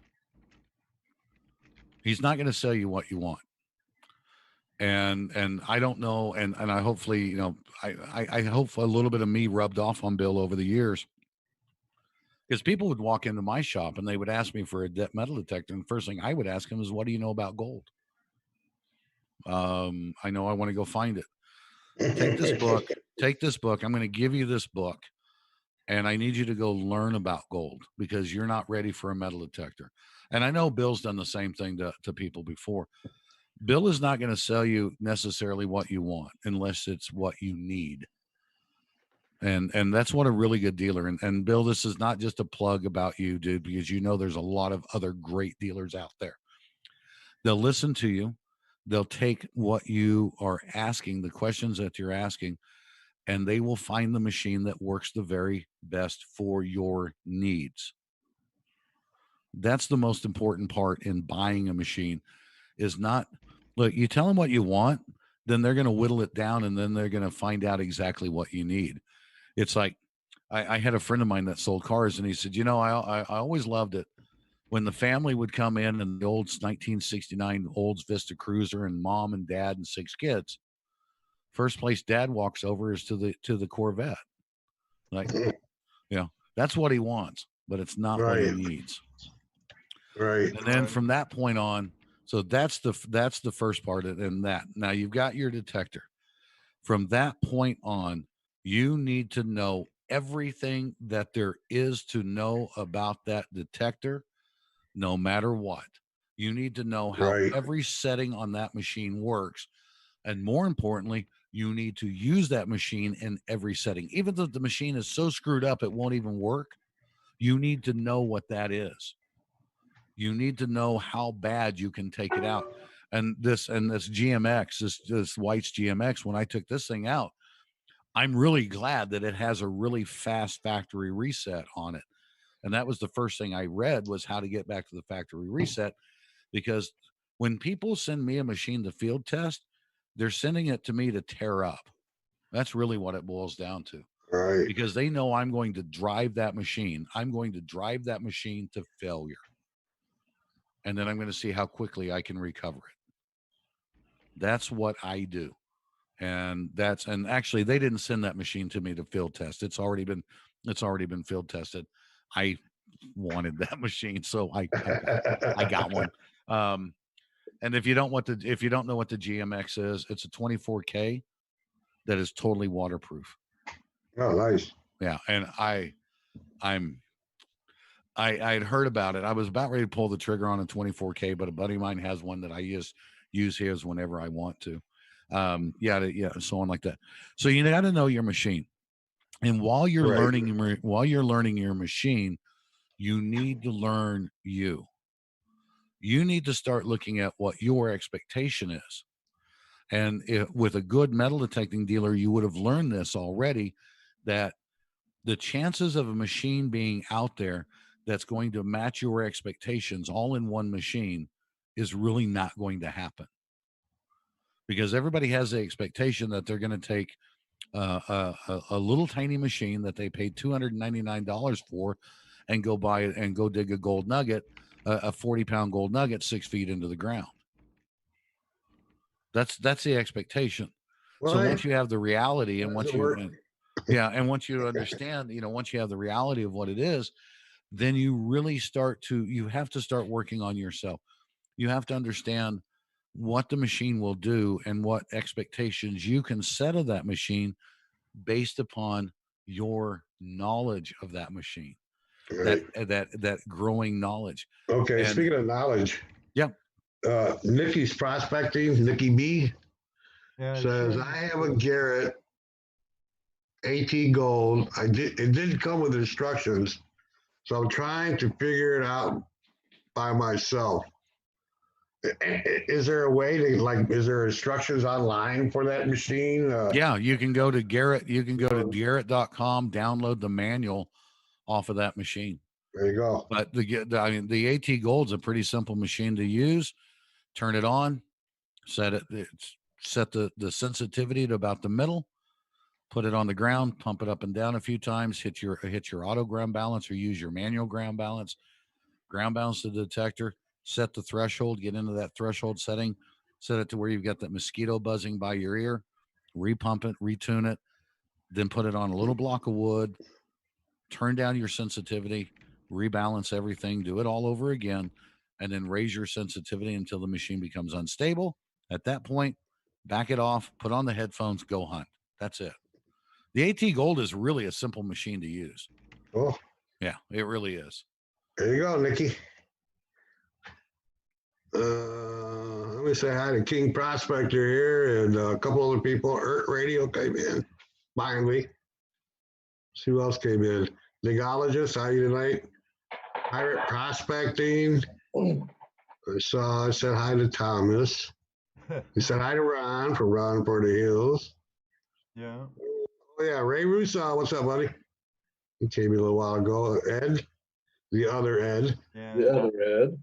The other Ed. GoPro Unlimited. GoPro Unlimited. What? GoPro Unlimited. Oh, Gold Pro. I thought you said GoPro. No, GoPro. Our buddy Yeah. Jeff. Yep. Pirate Prospecting. Yeah, we have people coming to hear you. I know they ain't coming to hear me. They can't hear me? No. I said they came here to hear you. Oh. So how about a little more gold porn while we're figuring out what we're going to ask next? I know you had a nice nugget there a little while ago. Oh, the little guy? Well, it's getting dark, man. Hey, what'd you do? Sun is setting in Arizona. I'm going to have to. Here, I'll open up a blind a little bit. There you go. There's a nice little piece. Yeah. Little piece, he calls it. It's a little piece. Yeah. It looks Biggest pretty piece I've dirty. ever found is 0.71. What you call that one, Kevin? Oh, that's a paycheck. one or two. Yeah, that one doesn't have a name. This is one of I love this nugget because it's just got a great story behind it. It's great. Looks history. like a walnut. Ooh. Well, look at it this way. You weren't holding a pan of water with nuggets in it and poured it on your keyboard That's or true. laptop. Somebody here has done that. Somebody here has done that. But it actually broke the F8 button. Ooh. Which doesn't matter because I don't know. I don't even know what F8 does, so I don't really care. Now you'll never know. What's the story behind that nugget? That story goes out to Baghdad, Arizona. And I stumbled across this spot a few years ago. And it was outside of the Phelps Dodge copper mine. And I found 2 or 3 beautiful pieces of just electrum copper and some other things. And I was walking. I was actually kind of walking out of where I was. And I have a rule. If I'm walking from here to over there, I'm going to have my detector on. And when I come back, I'm going to have my detector on. And this was one of those pieces that I'm walking and I'm about 10 feet away from my truck, just swinging the detector 100 miles an hour and wham, it hit. And I had 2 or 3 guys with me and they'd all been out there hunting that area over the years. And I think we all have one of these stories that have been out prospecting for a long time and nobody had dug it. And I mean, Bill's got a funny story just like that of finding a big one and nobody had dug it. And I went, I got to dig it. And everybody thought it was a beer can or a chunk or, just a big nail or something. Other people have hit it. I mean, yeah, detected it and just walked over it. Yeah. Well, it was like I said, it was like 10 foot away from the parking area. Everybody parked in this one spot. Right. So, and I decided to dig it and I dug it and so that's the never quit digging nugget. So, and we already did the coyote and a few other things. I actually wish I had more of my gold here, but it's a lot of it's still locked up in the safe, and the safe was not fun to move. So yada, yada yada yada. Okay. Well, when you get all settled in and everything, and maybe in another year or two, we'll have you on again. Yeah, I'll see you in about 5 years, buddy. See you in about 5 years after this About one. 5 years. Oh yeah, remember we had him on once before. Yeah. No, we've been trying to get you on for a while. It has been a while. We also know you're busy. So we didn't want to push you too hard. No. You go, oh, not them again. I wish I could. I wish I'd never given them my email. No, you guys have never pushed too hard, and No. and you never threatened to kidnap my dog or anything else like that. Well, what kind of dog is it? It was a blue healer, so Ooh. yeah. Ooh. I would have let you kidnap my ex, but leave the dog. No. They're exes for a reason. Oh. Yeah, and how I've managed to make 58 years of my life, or 59 years of my life now. No, never mind. Next subject. Hey, so let's talk about ground balance and metal detector. Yeah. Get me out of this one, Jess. Go somewhere, dude. Okay. Is there? Okay, I got one. Is there something that you'd like to do? I mean, we know you metal detect. We know you prospect for gold. I mean, anything like magnet fishing or any other type of treasure hunting? No, because whenever I've wanted to do something like that, I just go do it. I remember magnet fishing back when I was a kid, but I was getting wrenches off the boat launch, Right. and now, to me, it's just so cool. I love seeing the stuff that comes up, but I don't know, man. Because I live my hobby. It's my Right. job. It's my passion. I work in the gold industry. I work for the GPAA. Whenever there's things that I want to do, I just find a way to go do them. We'll stop you like Ed does. It's not a hobby, it's a lifestyle. It is a lifestyle. Lifestyle. Yeah, it is a lifestyle, and it has been my lifestyle for years and years and years. And what I loved is what I still love to this day is to travel. I love to go out and meet people. I love to be out and try to help people. To me, I have found a lot of gold over the years. I really have. And the folks you meet too. Yeah. And I found the physical gold, and I found the gold in the people that I've met and so on like that. But when I look at the physical gold, it's like I found a lot of gold, and I love the idea of finding gold. But now for me, I love helping somebody find their gold. I mean, there is nothing like seeing somebody find their first piece of gold. And I've got a guy that's in his 70s that we went out a few months ago, and he was just so intent, and he was listening, and I was standing about 30 feet away from him, and I heard the little pop in the signal, and it was like, whoa, hold on. And I called him out on it. And another buddy of mine was there, and he started going back over it and started listening, and he went, oh, okay, I hear that signal, because it was very faint. Mm-hmm. And after he dug it up and he got his very first gold nugget, and of course he had the nugget shakes. He had the nugget shakes like this and everything else. And whenever that happens, the first question I ask somebody is, have you heard that sound before? Have you heard that subtleness, that subtleness of that noise?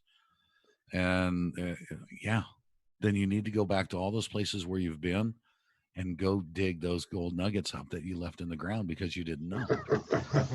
And it's very, very true, because a lot of people, they get a machine, they go out there and they're expecting to hear rip, rip, rip, rip. Right. What you always hear on TV.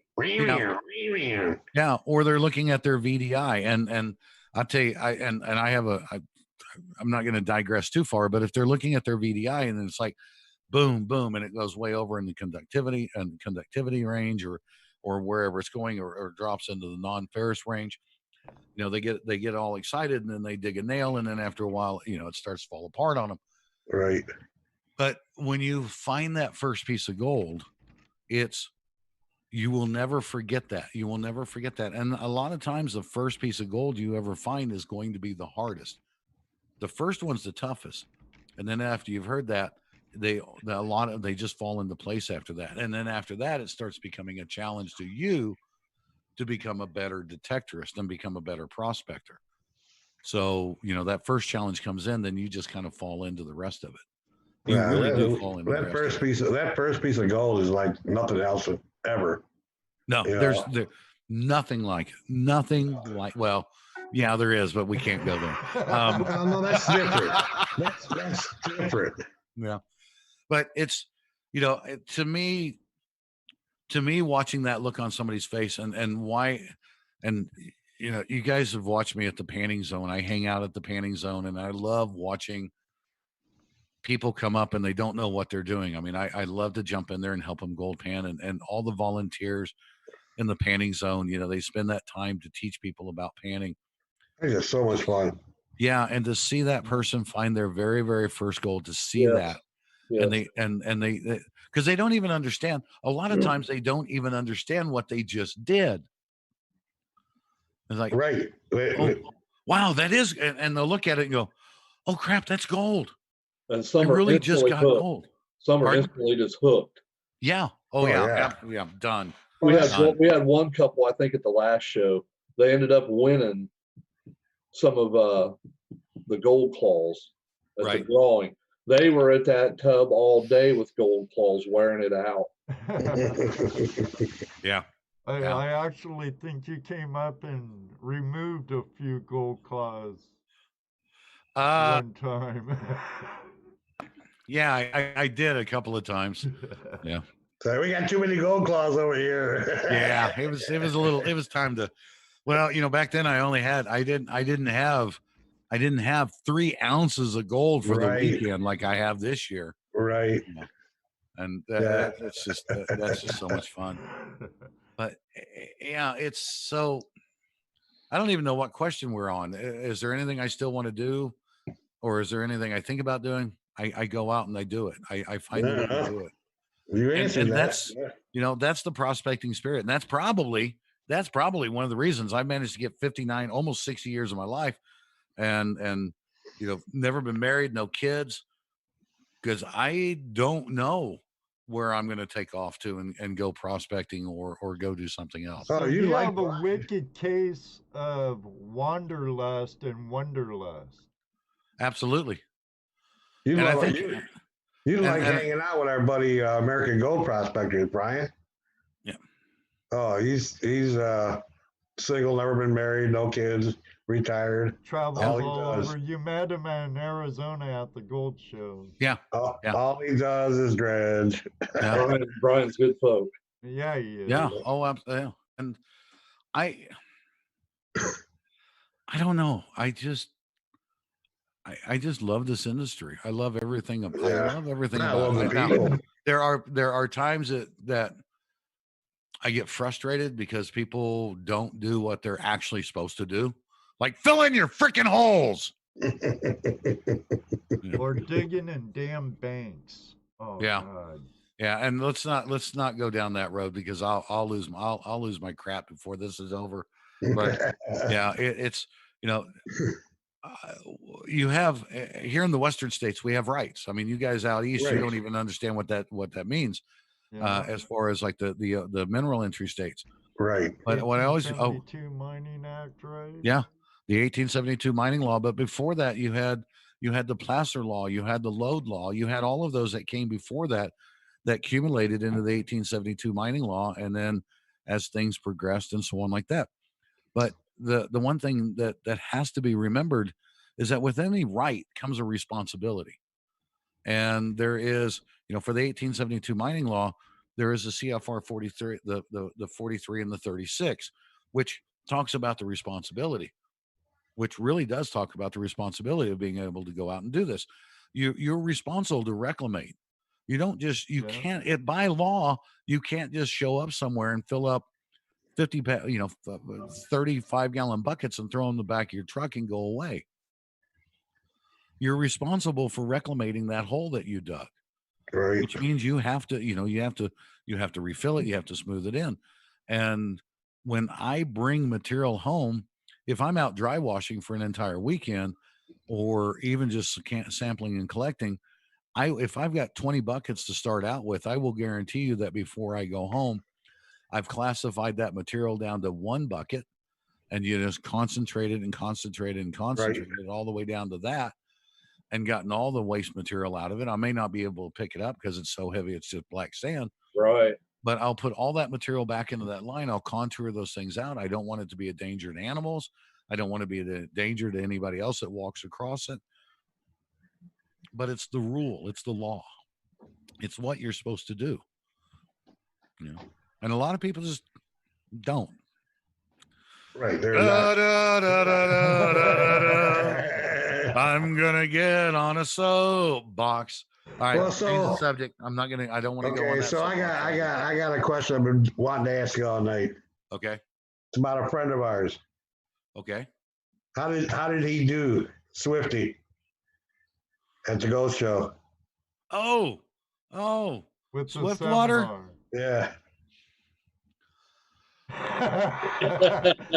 Life of a miner. Hashtag life of a miner.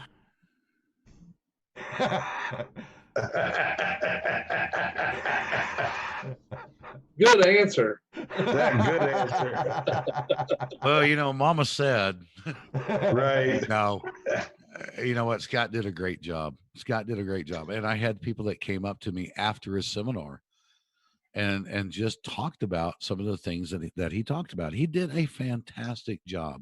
Nice. And I was very proud of him because I know that he was. I really pulled him out of his comfort zone. Oh yeah, you did. Yeah, oh. and threw him right in the middle of that, and he did. What I liked about it is he just walked up there, he started talking, and what came out of him was passion. It was the passion for what he does. Talk to me about metal detecting, you're going to have that passion. Talk to me about dredging, you're going to have that passion. You get Swifty talking about just what it was like to be not a miner and now being a miner. The passion comes out. And we can talk about all, you know, I can sit here and give you technical specifications for every one of these detectors. And I'll be going like this. Yeah, and you're going to fall asleep. Right. But if I talk to you about the passion I have when I'm using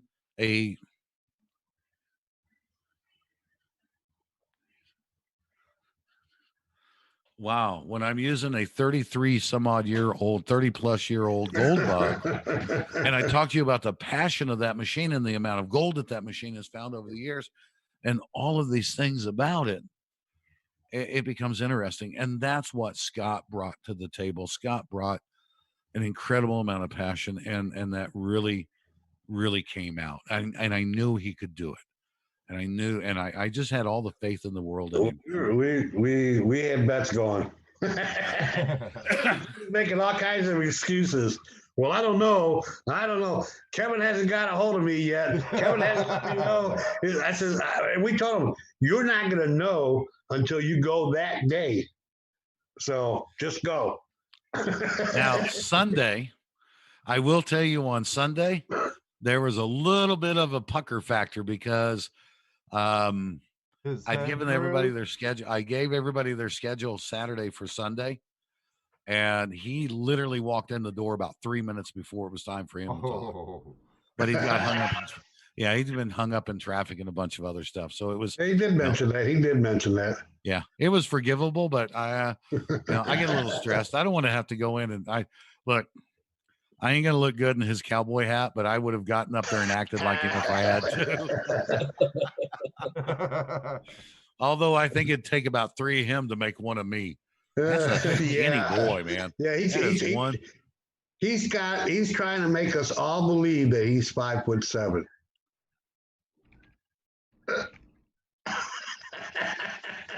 Dude, I'm 5'7". Well, there's a lot of things that can be said about somebody that says that they're 5'7", and one of them comes from a DI.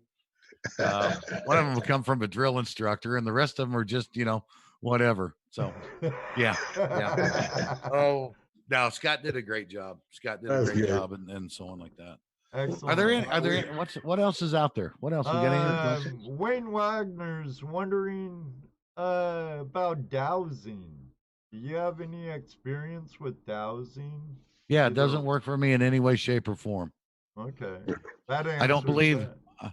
Well, I wrote we had a 3-part series in the GPA magazine with the Louisiana State Director, and the guy's an amazing dowser. And when I douse, I can get close and I can do this and I can do that, but I don't know if it's a faith issue or if it's this or that. But I truly believe that people can't douse to me. I believe that I can't douse for myself.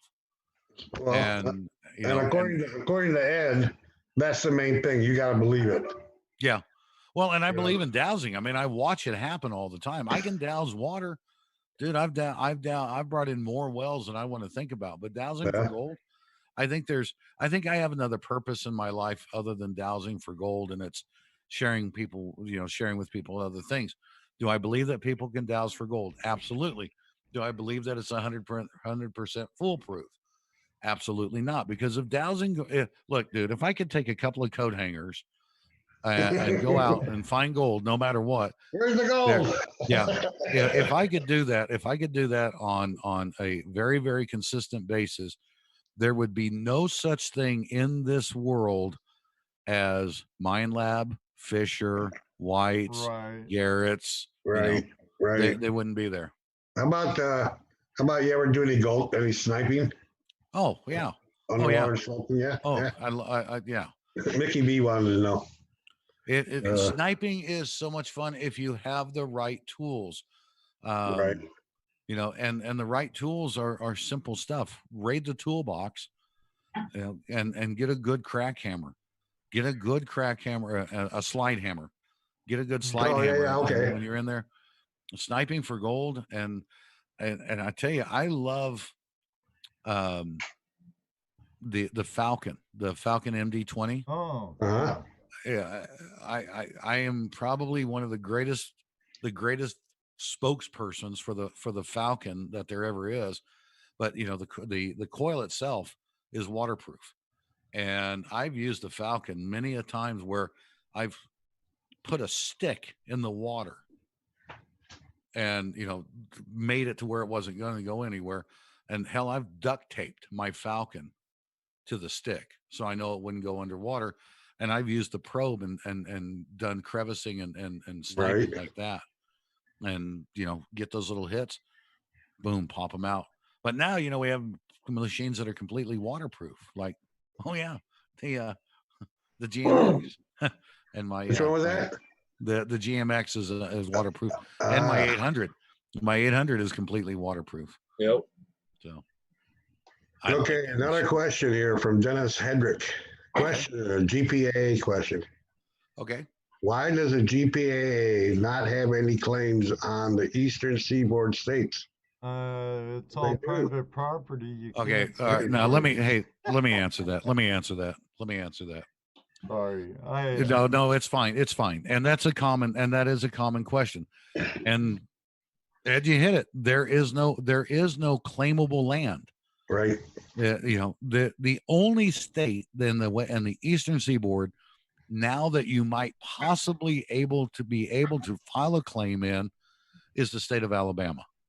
But now you have to figure out who has the mineral rights and then actually who owns the property and so on like that, because Alabama was part of the original states. There was 19 original states, and Alabama, and you will still find BLM land, some BLM land, but you can't get to it because it's completely surrounded.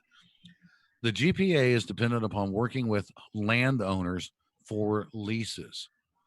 So if you ask a question of, and I think everybody knows this, that reads the magazine or been a member of the GPA for more than 3 years, or even 3 years, When they asked me to take over the claims department, I did a lot of revamping, and doing that revamping was allowed us to have some money to be able to put in the leases. I was able to take money from here and put it over to here to where we could look at some East Coast leases.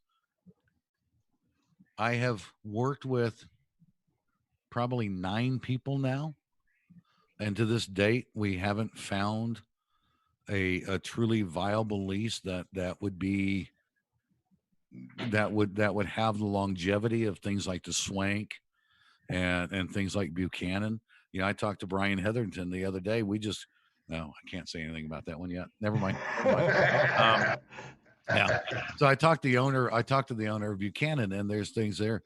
So if somebody, if somebody, and I always throw this question back at somebody, if you are in an area where there's gold and there's gold prospecting, and you're in the eastern states and you're in a known gold region, find a landowner that will work with me, and I'll see about working on a lease. I've got the money, and it's not an exorbitant amount. And people may think that we pay huge amounts for the leases. It's the most of the landowners love us being there, and because they love the family atmosphere, they love everything about it.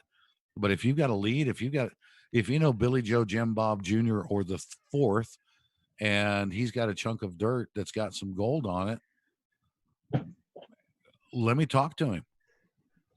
I'll put a team together. I mean, there's a group of people that all they do in the eastern states is just go around prospecting. It's a small group of very trusted people that go around prospecting properties that we're allowed to get onto. Cool. So, guys, I'm going to turn on a light. Ask the next question. I'm going to run and turn on a light real quick. It's getting dark. I'm getting. I got one right here. It's dark. It is dark here. Yeah. It's after 10 o'clock here. I'm still here, Ed. I know. Yeah. It is after. Before I ask you this question, let me say hello to Smith Gold. How you doing, Jeff? And Two Toes, if you're looking. You know, Gary, Two Toes. Got to be the different Two Toes than the one I know. I don't know. He's from Oroville, California area. Oh, that Two Toes. Yeah, I know. Yeah. I know. I know 3 guys named Two Toes. Oh, that's 6 toes between them. The Spicy Man, Golden Gems. How are you doing? welcome. Oh God. You said you said 6 toes between them, and it made me think about my first year in shop class. Remember the old movie called Wrong Way Butch? Do you remember that? They showed it in every shop class, every woodworking class. It's called Wrong Way Butch. The guy drops this, I don't even remember what it was, but he drops this huge tool, hits his shoe. He knows that he's ruined his foot. He pulls it out, and the dude's got 6 toes. Split one. Oh man. All right. So where were we? I don't know. That's usually where we wind up, not knowing where we're at. Is there any plans to continue or bring back on air your show you hosted, Gold Trails? Yes and yes. Cool. Excellent. But it will be a completely different format, and we've talked about it. We've done some different things. Greg Miller was the producer of the show. Greg's been around the GPA for a very, very long time, and he was the producer of the show. And I've been given certain freedoms to be able to do some things, but in the same instance, the show had a right idea. The show was going the right direction, and we loved it. Mm-hmm. The problem is trying to get it into a market where you no longer own the outdoor channel, and you've got all of this other stuff that's out there, and the pricing was just horrid. It was horrid. So it will live again, I think. Will it live here on YouTube? Or don't know. Don't know. I'm looking. I've actually been looking at some options. I mean, believe me, I've shot enough content over the last 2 or 3 years of just being out and doing this and doing that. And it's things that I'm not posting up on YouTube because I have every expectation that some of it would be for a good episode of Gold Trails. So we'll see how that works out in the long run. And we've talked about this before while we were out having smokes and stuff at gold shows and stuff, where you actually know how it is from all angles of producing. You've been your own cameraman, Oh your God. own editor, and the whole 9 yards. I have done everything that I can think of, and but I look at like the guys that we had that were cameramen, the camera guys for Gold Trails and also the Gold Fever and things like that. Guys like Adam Carr and Greg. Before Greg was producing, Greg was swinging a camera. But I look at these guys like Adam that are just visionaries. And I know that I probably pissed Adam off so many times. Well, I know I did. By thinking that it was this way, and he had this thought. So yeah, I mean, it's been an amazing journey doing things like that, and that all started back in back in the early 2000s, and the work that I did with the Travel Channel. Because I did that work with the Travel Channel on the show Best Places in America to Find Cash and Treasures. And that was, I mean, that was a hoot. I learned a lot there.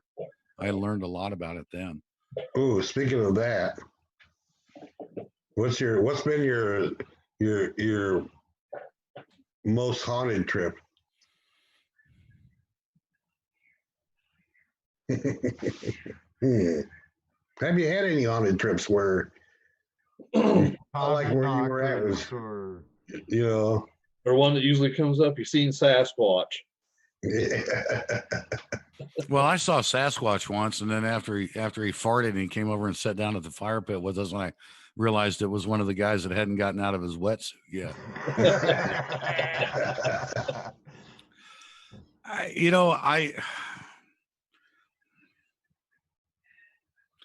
Boy, how do I say this? I believe in all of that.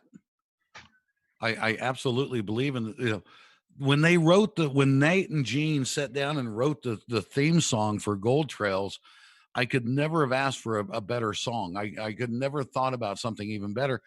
And Gene and I had been actually talking at one of the gold shows, and I made a remark about, when I go out to prospect and I'm out on these places, I'm talking to the old guys. I'm talking to the old timers. I'm seeing this. I see the old timers and how they were moving in these places and so on like that. You get in there and you start metal detecting, you start finding boot tacks, not dry washer tacks, but boot tacks. And you know that this was a way that these guys were going. And I just envision them and see them. So when they wrote the song, there's a line in it about walking with dead men. Mm-hmm. And that's really, I kind of feel that way about it. And so hauntings, I'm not really ever haunted. I don't, things that go that wouldn't be considered like a haunting as much as it would be a feeling. You're feeling a presence. Yeah. I've felt that before out in the desert, coming onto a spot where somebody's camped out, and you kind of sit there and all of a sudden you kind of feel what was going on back there and imagine it in your mind, and then it feels like it's real. Yeah. I was really there. Yeah. You were, but it's always a fun place to visit. it absolutely is, and I look at things from that aspect. So like haunting, I can't really say. I mean, things that go bump in the night don't bother me. I don't. That's right, Ray. Yeah. Ray, sorry, don't mean to kill that one, but that's okay. Almost, hey, sometimes that's we go a non-subject for trust me. As many times we've asked that question, some of the answers we get are nothing. I don't believe in that. Or you get a good ghost story, right? So you Well, gotta and ask. I think I'm on the complete opposite side. I truly believe in it. I believe, Oh, I do you know, too. yeah, Trust I me. absolutely believe in it. I believe in, you know, the all of, I believe in that all the way to the core of who I am and everything around our existence. So with that, it just doesn't bother me.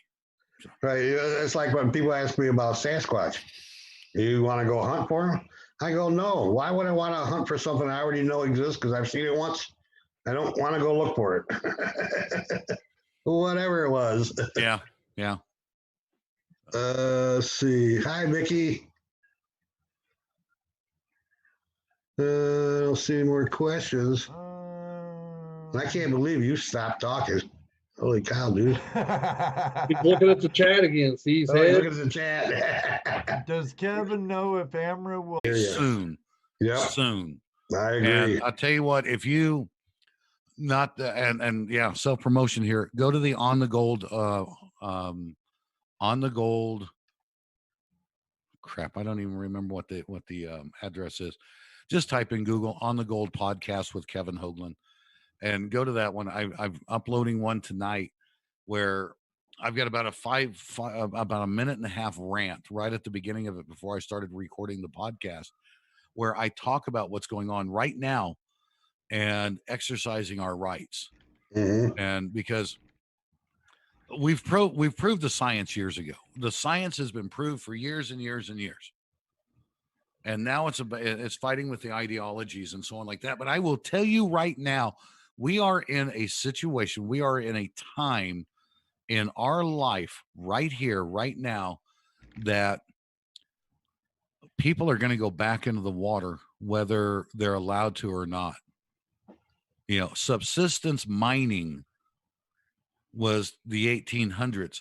Subsistence mining was the 1930s. And subsistence mining is going to be again. Right. It's going to happen because, you know, there's thousands of dredgers out there in the Western states that put away their dredges years ago. They put away their wedges, put away their dredges. Oh, they went off and they got a job. And now they're losing their jobs in mass. Right. And this is what they do. They didn't want to break the law. They don't want to break the law. But where does it come down to that point where you have to make a decision? And it's going to happen, and it's not going to be enforceable, and it'll run people ragged. But every ounce of gold that comes out of the water, that goes through a sluice box, that goes into a gold pan, that goes onto a scale, that gets sold, is part of the economy. We talked about this curve. We talked about this curve right here. We've got this curve. We're trying to flatten this curve. Right. We've got this coronavirus curve. We've got this economic curve. Okay. Every ounce of gold I sell and I spend right here in my local economy, or I do this or I do that, that's a boost to that economy. That's a boost. And that's new wealth. That's not taking money from one place and moving it to another. This is brand new money. Buddy, it is absolutely nouveau riche. Yes, that's right. It is nouveau riche. It is new money. And when you think about what's happening right now with the coronavirus and what that's done, we're looking at ourselves and going, how did we get so lazy to allow other companies to produce for us? You're going to get into a political discussion. I'm sorry, you started it. No, actually, you're right. I did. I know. Yeah, and I know where you're going because Jesse, that's true. Touch base on that a little. I think this will be a positive in the long run for manufacturing here in the States. And that's where I was going. That now that we're realizing that we're too dependent on the rest of the world for our stuff, that we need to stop and start making our own stuff, producing our gold for us, our silver for us, our platinum, our rhodium, or radium, or whatever, all our heavy metals and rare earths. We need to produce them for ourselves. Okay. And not be part of the world. And I agree. But there are some of the rare metals that we really don't have a lot of access to. Well, that's another thing. Did I just kill out my internet? Everything? I don't know. You're still here with us. Okay. All right. So I'm gonna make a statement, and I'm gonna beg that we move on, because if not, I will fall down this rabbit hole.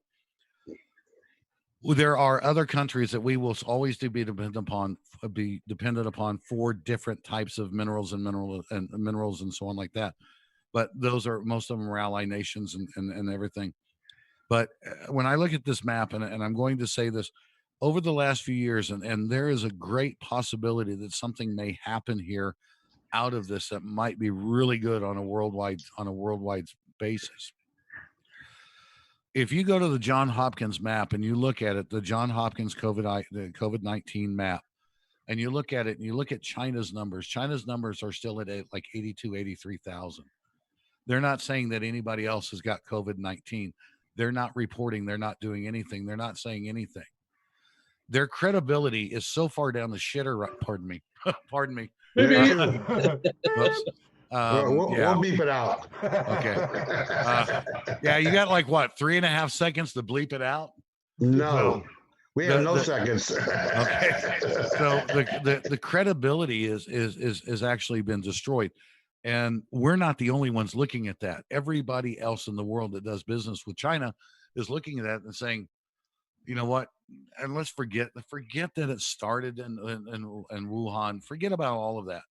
But you've got one of the largest populations in the world saying, "Oh, everything's fine," and nobody's believing it, and the credibility is going down and down and down. Right. Things are going to have to change for them to become credible again.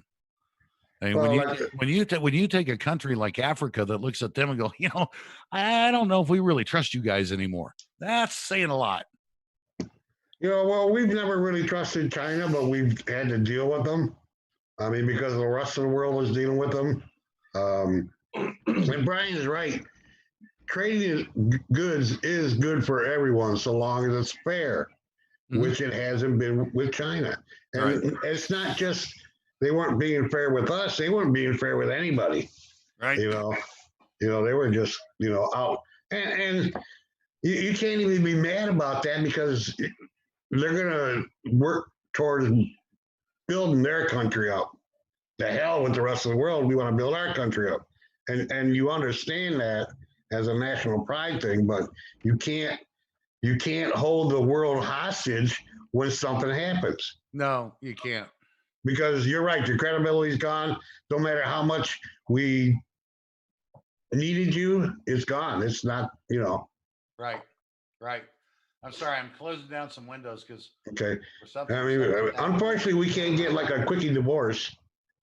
It'll be a lot more than that because we are very dependent, too dependent on some of these other countries, and not just the whole world is. Yeah. When we talk about oh God, let's stop. Next, Okay, out.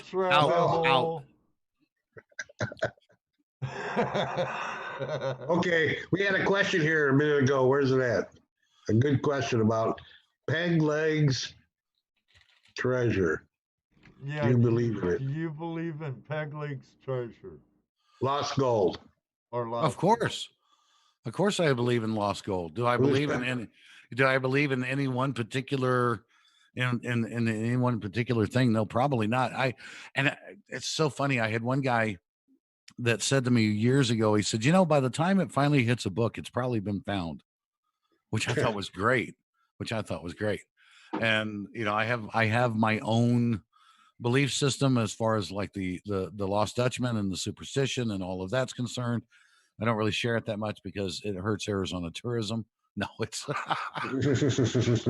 but now, it's a wondrous world and you cannot believe that there can't be treasure that's buried out there. I mean, look at the Etosha and things that still kick up on Jupiter Beach and right. Black Bart. Black Bart. Right. Yeah. That's one that is absolutely fascinating to me, because the guy robbed stagecoaches here and he robbed stagecoaches down here in California. And there's a pretty big distance in between, but he was pretty good. He was pretty timely about his robberies. And I'm telling you, somewhere between here and here, there's got to be a big stash somewhere, because you don't take off from up here and ride full tilt boogie all the way down to here, rob another stagecoach, and then ride back up. Well, carrying all that gold. Stash Carrying all that gold, right? You had to stash that gold. You couldn't put all that stuff on a horse like that. Black Bart, the gentleman bandit. Absolutely. And caught by a shirt. Then you have the Joaquin Marietta brothers. You know? Yeah. Well, there's been really good guys and there's been some really bad guys. So well, and then here's the other thing too. You got to remember, especially like in the 30s. I mean, for us out here on the East Coast and stuff, during the Depression, people hid money all over in their yards and stuff. So all that's a bit less treasure that no one's written about. And you if have they're no smart, idea. they won't open their mouths like that poor couple that found those gold. Oh my gold God! coins That was like that was gold. Yeah. Thank you very much. And here, have one coin just for digging all this up for us. I have no idea what they actually ended up with out of that. Yeah, my biggest problem with that was that money. They should have got equal amount money back. Those people should have got all those gold coins, less about 10 of them that would have been that amount back then. Right.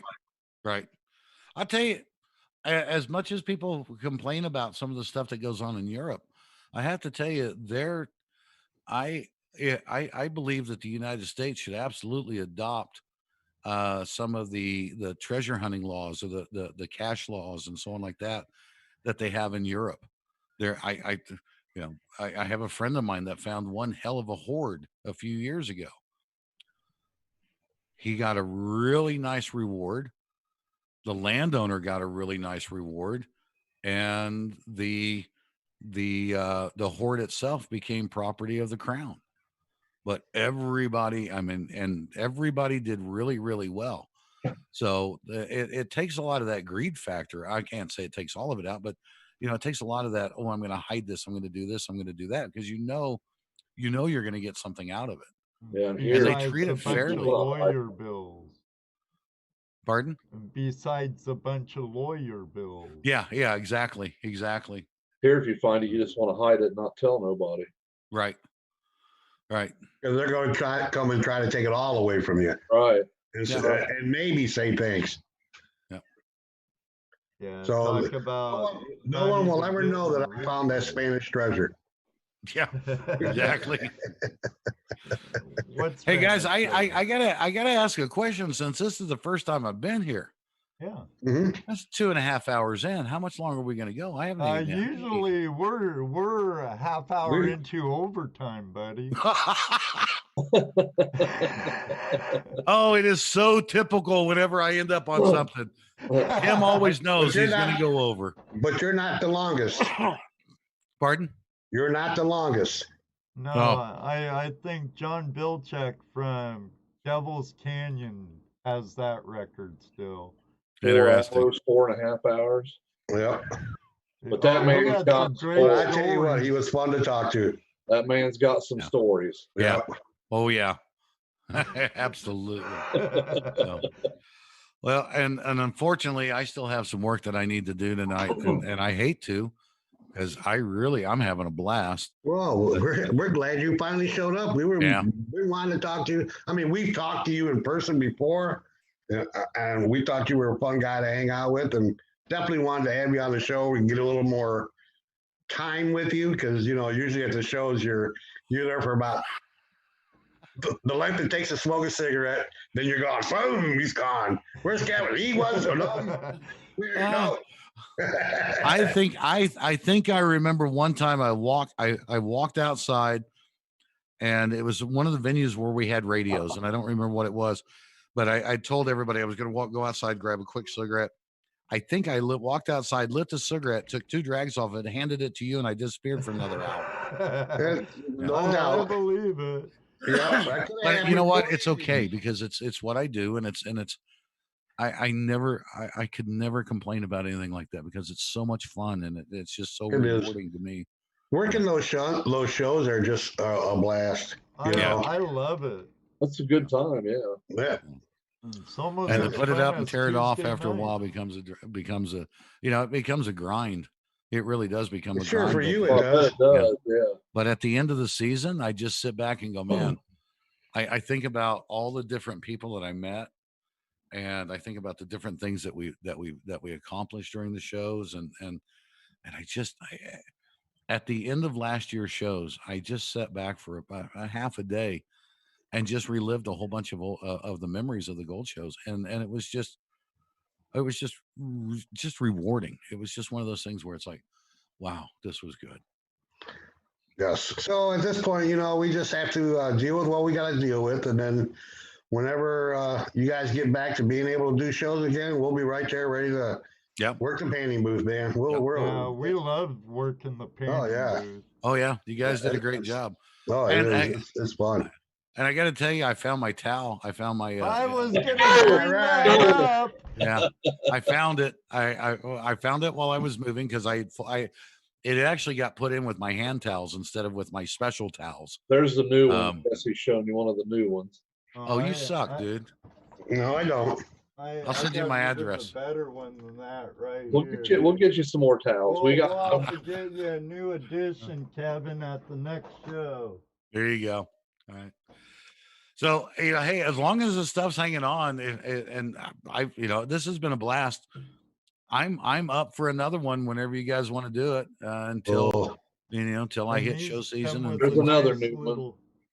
Dude, the people are hanging out tonight, man. We still got 37 people in the room. Oh, I see 38. Well, we've had such a great guest tonight. I hear you. Hi, Susan Hamilton. Susan.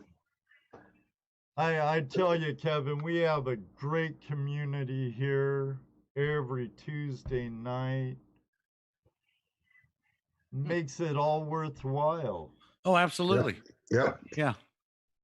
Yeah. And it's the community. And for me, it's even the I hope that throughout this entire evening that we entertained people, that they had fun, and that they laughed if it was appropriate, puckered up if it was appropriate. But I will tell you, in the long run, for me, what makes this rewarding is I hope that I'll get a Facebook message or a text or something that says, hey, that one thing you said about threshold, or that one thing you said about sensitivity, that helped me, right. And I'm gonna do that because that's really what it's all I've about. I've already seen that in the chat. Oh, have you? Oh yeah. Okay, then my work here is done. Good night, guys. Yeah, no, there's been Mickey right now is saying Nikki Prospecting, Nikki B says great information. I mean, Good. What? That would make my day. Someone said something like that to me about what I was just talking about. Awesome. Yeah. Yeah. It's like I said, this industry has been so good to me over the years that to me, it's all about giving back. If you told me I couldn't go prospecting again, ever, but I could still help and teach people, I'd be fine. I would absolutely be fine. So. Didn't you get a hypothetical one time on Tim's show from David Buckle? Didn't you get a hypothetical question about that? Yeah, I did. Yeah, you did, didn't you? Yeah. I remember the question. I don't remember my answer. It was something like that. Yeah. David Buckle, he's a great hypothetical question guy. our good buddy from Tasmania. Yeah. So, guys, a shameless plug, if I may. Oh, absolutely. By all means. Been working on the podcast. Started in September, and it is strictly a podcast. It's just it's a couple of people sitting around talking. It's not what you guys do. You guys, all of you out there, this show and Tim and and Jack and everybody out there that does the scheduled shows and everything. What a grind. What a grind. And I respect you guys so much. But I started the On the Gold podcast. I started the On the Gold podcast as a learning center, and it's growing, and we're getting different things. And there's some other aspects about it. But I invite everybody to come over and look at and listen to the On the Gold. It's onthegold.buzzsprout, buzz, B-U-Z-Z, sprout.com. So is that it there, Jaron? What you posted there? I believe it is podcast.apple.com. Yeah. But you can go directly to the listening site, and then you can pick your player. So it's just simply it's onthegold.buzzsprout.com. So yeah, Mr. Lodak put a link in there in the chat room for you. Yeah. And I want to say hi to somebody just came in. Bedrock Bennett just came in. What's up? He's a nugget finder, I tell you. He's a gold magnet. Oh man. He found a beautiful nugget in the creek in his backyard, I tell you. But even him, Two Toes goes behind and pulls gold where he was standing. It happens to anybody, and I'll tell you, and we'll end it with this. Anybody that's in that is a professional metal detectorist, a professional prospector, a miner. If you can say that you've gotten all the gold in an area that you're working, you're delusional. You're absolutely delusional. I mean, I know that I've left gold. I was telling you guys about that patch that I go back and I work. I've been working that same patch for years. And every time I go back, sometimes I get skunked, but that patch has and sometimes it's a matter of just this thing being a little bit different, or a little bit different moisture in the ground, or a little bit different raking, a little bit different orientation. You never know. But there's no such thing as a worked out patch.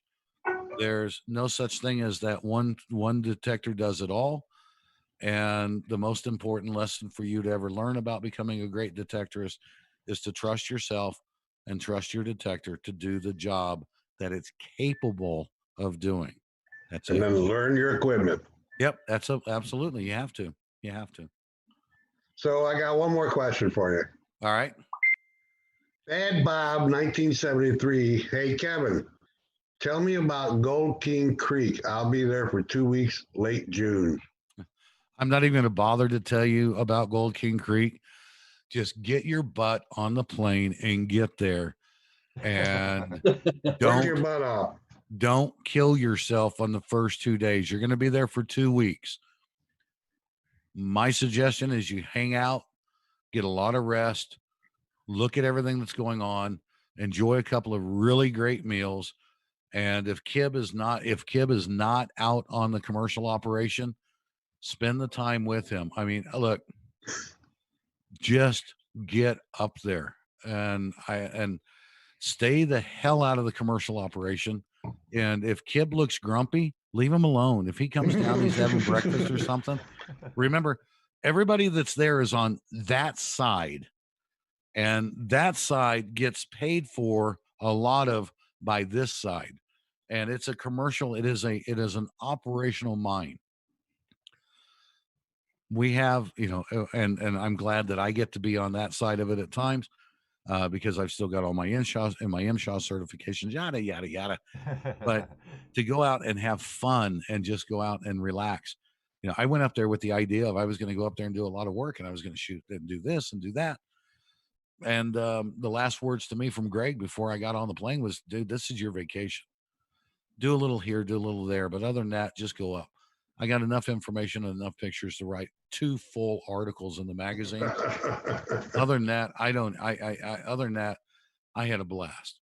I dug, and when I didn't look, real simple. Here's the answer to Gold King Creek, Alaska. You will get out of it what you put into it. If you go out and you dig for 4 hours, you'll get 4 hours worth of gold. If you go out and you dig for 4 hours, 5 days a week, you'll get 4 hours, you'll get 20 hours worth of gold. And it's probably going to be the best gold you've ever seen. And what was that guy's name? Watch out for Kib, the owner. Yeah, Kib. Watch out for Kib. If he's grumpy looking, leave him alone. If Kib is grumpy, just if Kib or Larry, either one, because those are the guys that run the commercial side. If either one of them are grumpy, just go find something to do. smile, shake your head, say, "Hey, good morning, see you, bye," and go. They're really not that bad. They're really not that bad. That might be some really good information. Well, I actually, I mean, Kib and I hit it off so well. We're more like brothers than anything else, or more like family. And so with that, I mean, there was a couple of times we just almost toe to toe and just started screaming at each other, which, it's kind of interesting for somebody that's up there and be on a holiday and so on like that. But it happens. All right, gentlemen. Bad blast. Get me back on. Got it. Thanks, Kevin.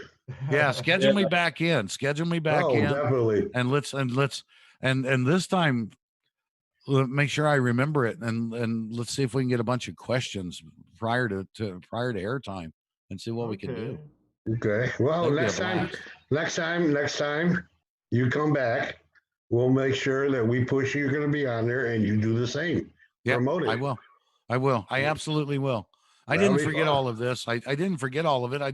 I'm busy. I'm really busy. So. That's what you started to sound like Swifty. Wow. Just for that, I'm never coming back on this show. Never again. Never. Never. You just don't understand. I'll go to that other show from now on. You mean GPS? Pardon? GPS? No. Prospector Space? We love that show. Oh yeah. I love that show. Tim and God, what a great and almost everybody is you almost have to say that almost everybody that's out there doing it now is there because of what Tim's done. Oh yeah, Tim and Kathleen and Shad and I have to give a little bit of credit to Dennis, although it's really hard to do that. But, I understand. Trust me, it's Dennis. Dennis too.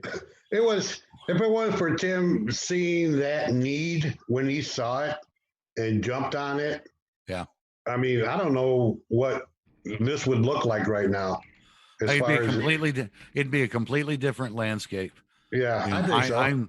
I am ever, because I used to be on there a lot. Then there was there's been a long period of time that I haven't been on there because life, just life. Yeah. But the last time I was on there, it was so much fun. Just like here, first time I've been here, this has been a blast. And I am going to ask if you have me on in the next couple of months and all this other stuff's not done, this whole COVID bullshit. Mm-hmm. Oh, all right. We're good. We're good. Yeah, I know. But if all of this isn't done and we're getting back to some sort of normality, right? Let's make sure that we're talking about something else. Sure, absolutely, absolutely. But it don't take me much to drop into that. Yeah, but see, and that's the thing. People are bombarded by it every day, every time you open your eyes. Man, what we should be right now, what all of us should be in this industry, is that refuge, that place where people can just go and go what, that's it. Right, absolutely. Yeah, I did a COVID-19 podcast, but it was about not isolating. It was about not falling down that rabbit hole. It was about protecting yourself and making sure that you were looking out for others. Not only, not just the physical side, but also right here. Yes. Right. And it was all designed for that. So that's the hard part. Yeah. That's why if you go on YouTube right now or even Facebook, you got so many people doing live stuff because they're so bored. Yeah. I mean, on my feed this morning, I had all these live videos of teachers, teaching their classes. Yeah. People just, I got to teach, I got to do something. I'll do my makeup, this or, stuff like that. Crazy. The coolest one that I saw the other day is I was just going through my homepage and I wish I made the mistake of clicking on something and I lost it and I didn't even see who it was. What they've done is they've taken a book, and I think it was The Great Gatsby. What I heard, I thought it was The Great Gatsby. I only got it for just a moment. and every day they read out of they read out of a book. Cool. And I started thinking about that. I'm thinking about every night I'm going to get Chris Ralph's book, Fistful of Gold, and read a chapter out of Fistful of Gold every night on Facebook Live. You hear that, Chris? Chris was in here. That's a great book, though. Chris was in here earlier. Chris is a Fistful of Gold is a book. If you are sitting out there in the audience, and if you watch this thing later on, and I don't care when, if you do not own Fistful of Gold, you are not taking care of yourself as a prospector. It is by far the best book that has ever been written to help people to understand and be a part of this industry. It is the best. And I've bought copies of that book and just given them away. I used to, I can't do it anymore, but I've given copies away for that book to people that really had that passion, that really showed that passion, that they wanted to do it and they had to do it. I've given them copies of that book. You got to have it. You got to have it. Miss Laurel says, yes, that's an awesome book. Yeah, it is. If Chris is still here, it's a great book, Chris. And thank you for the nice words in it, too. Oh, you meant Chris Ralph is in the... He was. Oh, earlier. I thought you meant like he'd been on the show. Oh, yeah. It's a couple times. He's been on the show, too. Yeah. Oh, yeah. Oh, yeah. So... Yeah. All right, guys, I got to check out. All right. You were the last famous person we've had so far. You're the latest one. We've had Jeff on here a couple times. We've had other people out here. Been wanting to get you out here for a while. I'm just another fat guy out there digging in the dirt. What do you see here, dude? All right, guys, I'll talk to you soon. Schedule me up, let me know when, and we'll just promote the hell out of it. I'll send you some dates, and right now I'm booked until July. Nice. And so we'll talk, Kevin. We'll talk, right. And I hope to see you soon, my friend. Thank you guys. very much for joining us. I had a greatly blast. appreciate it. It was fun. Well, we have fun. We have fun when we're around you, anyways. Well, and With the only time problem we get around you, we always have fun.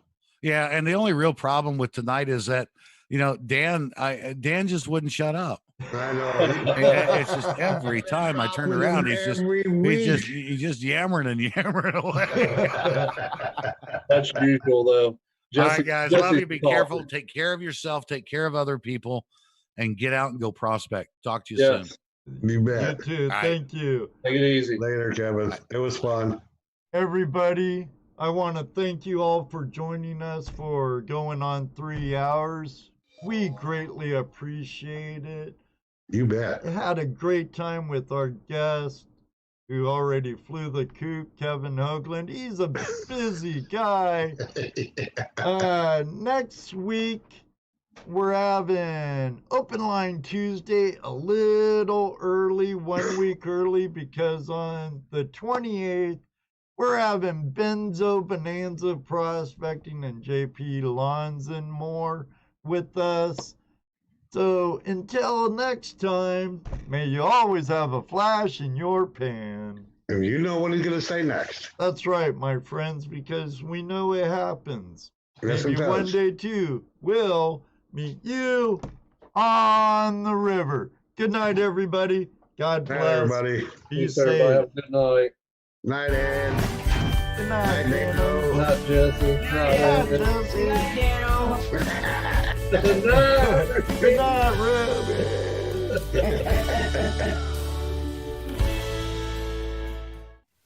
That was 4, 3, 2,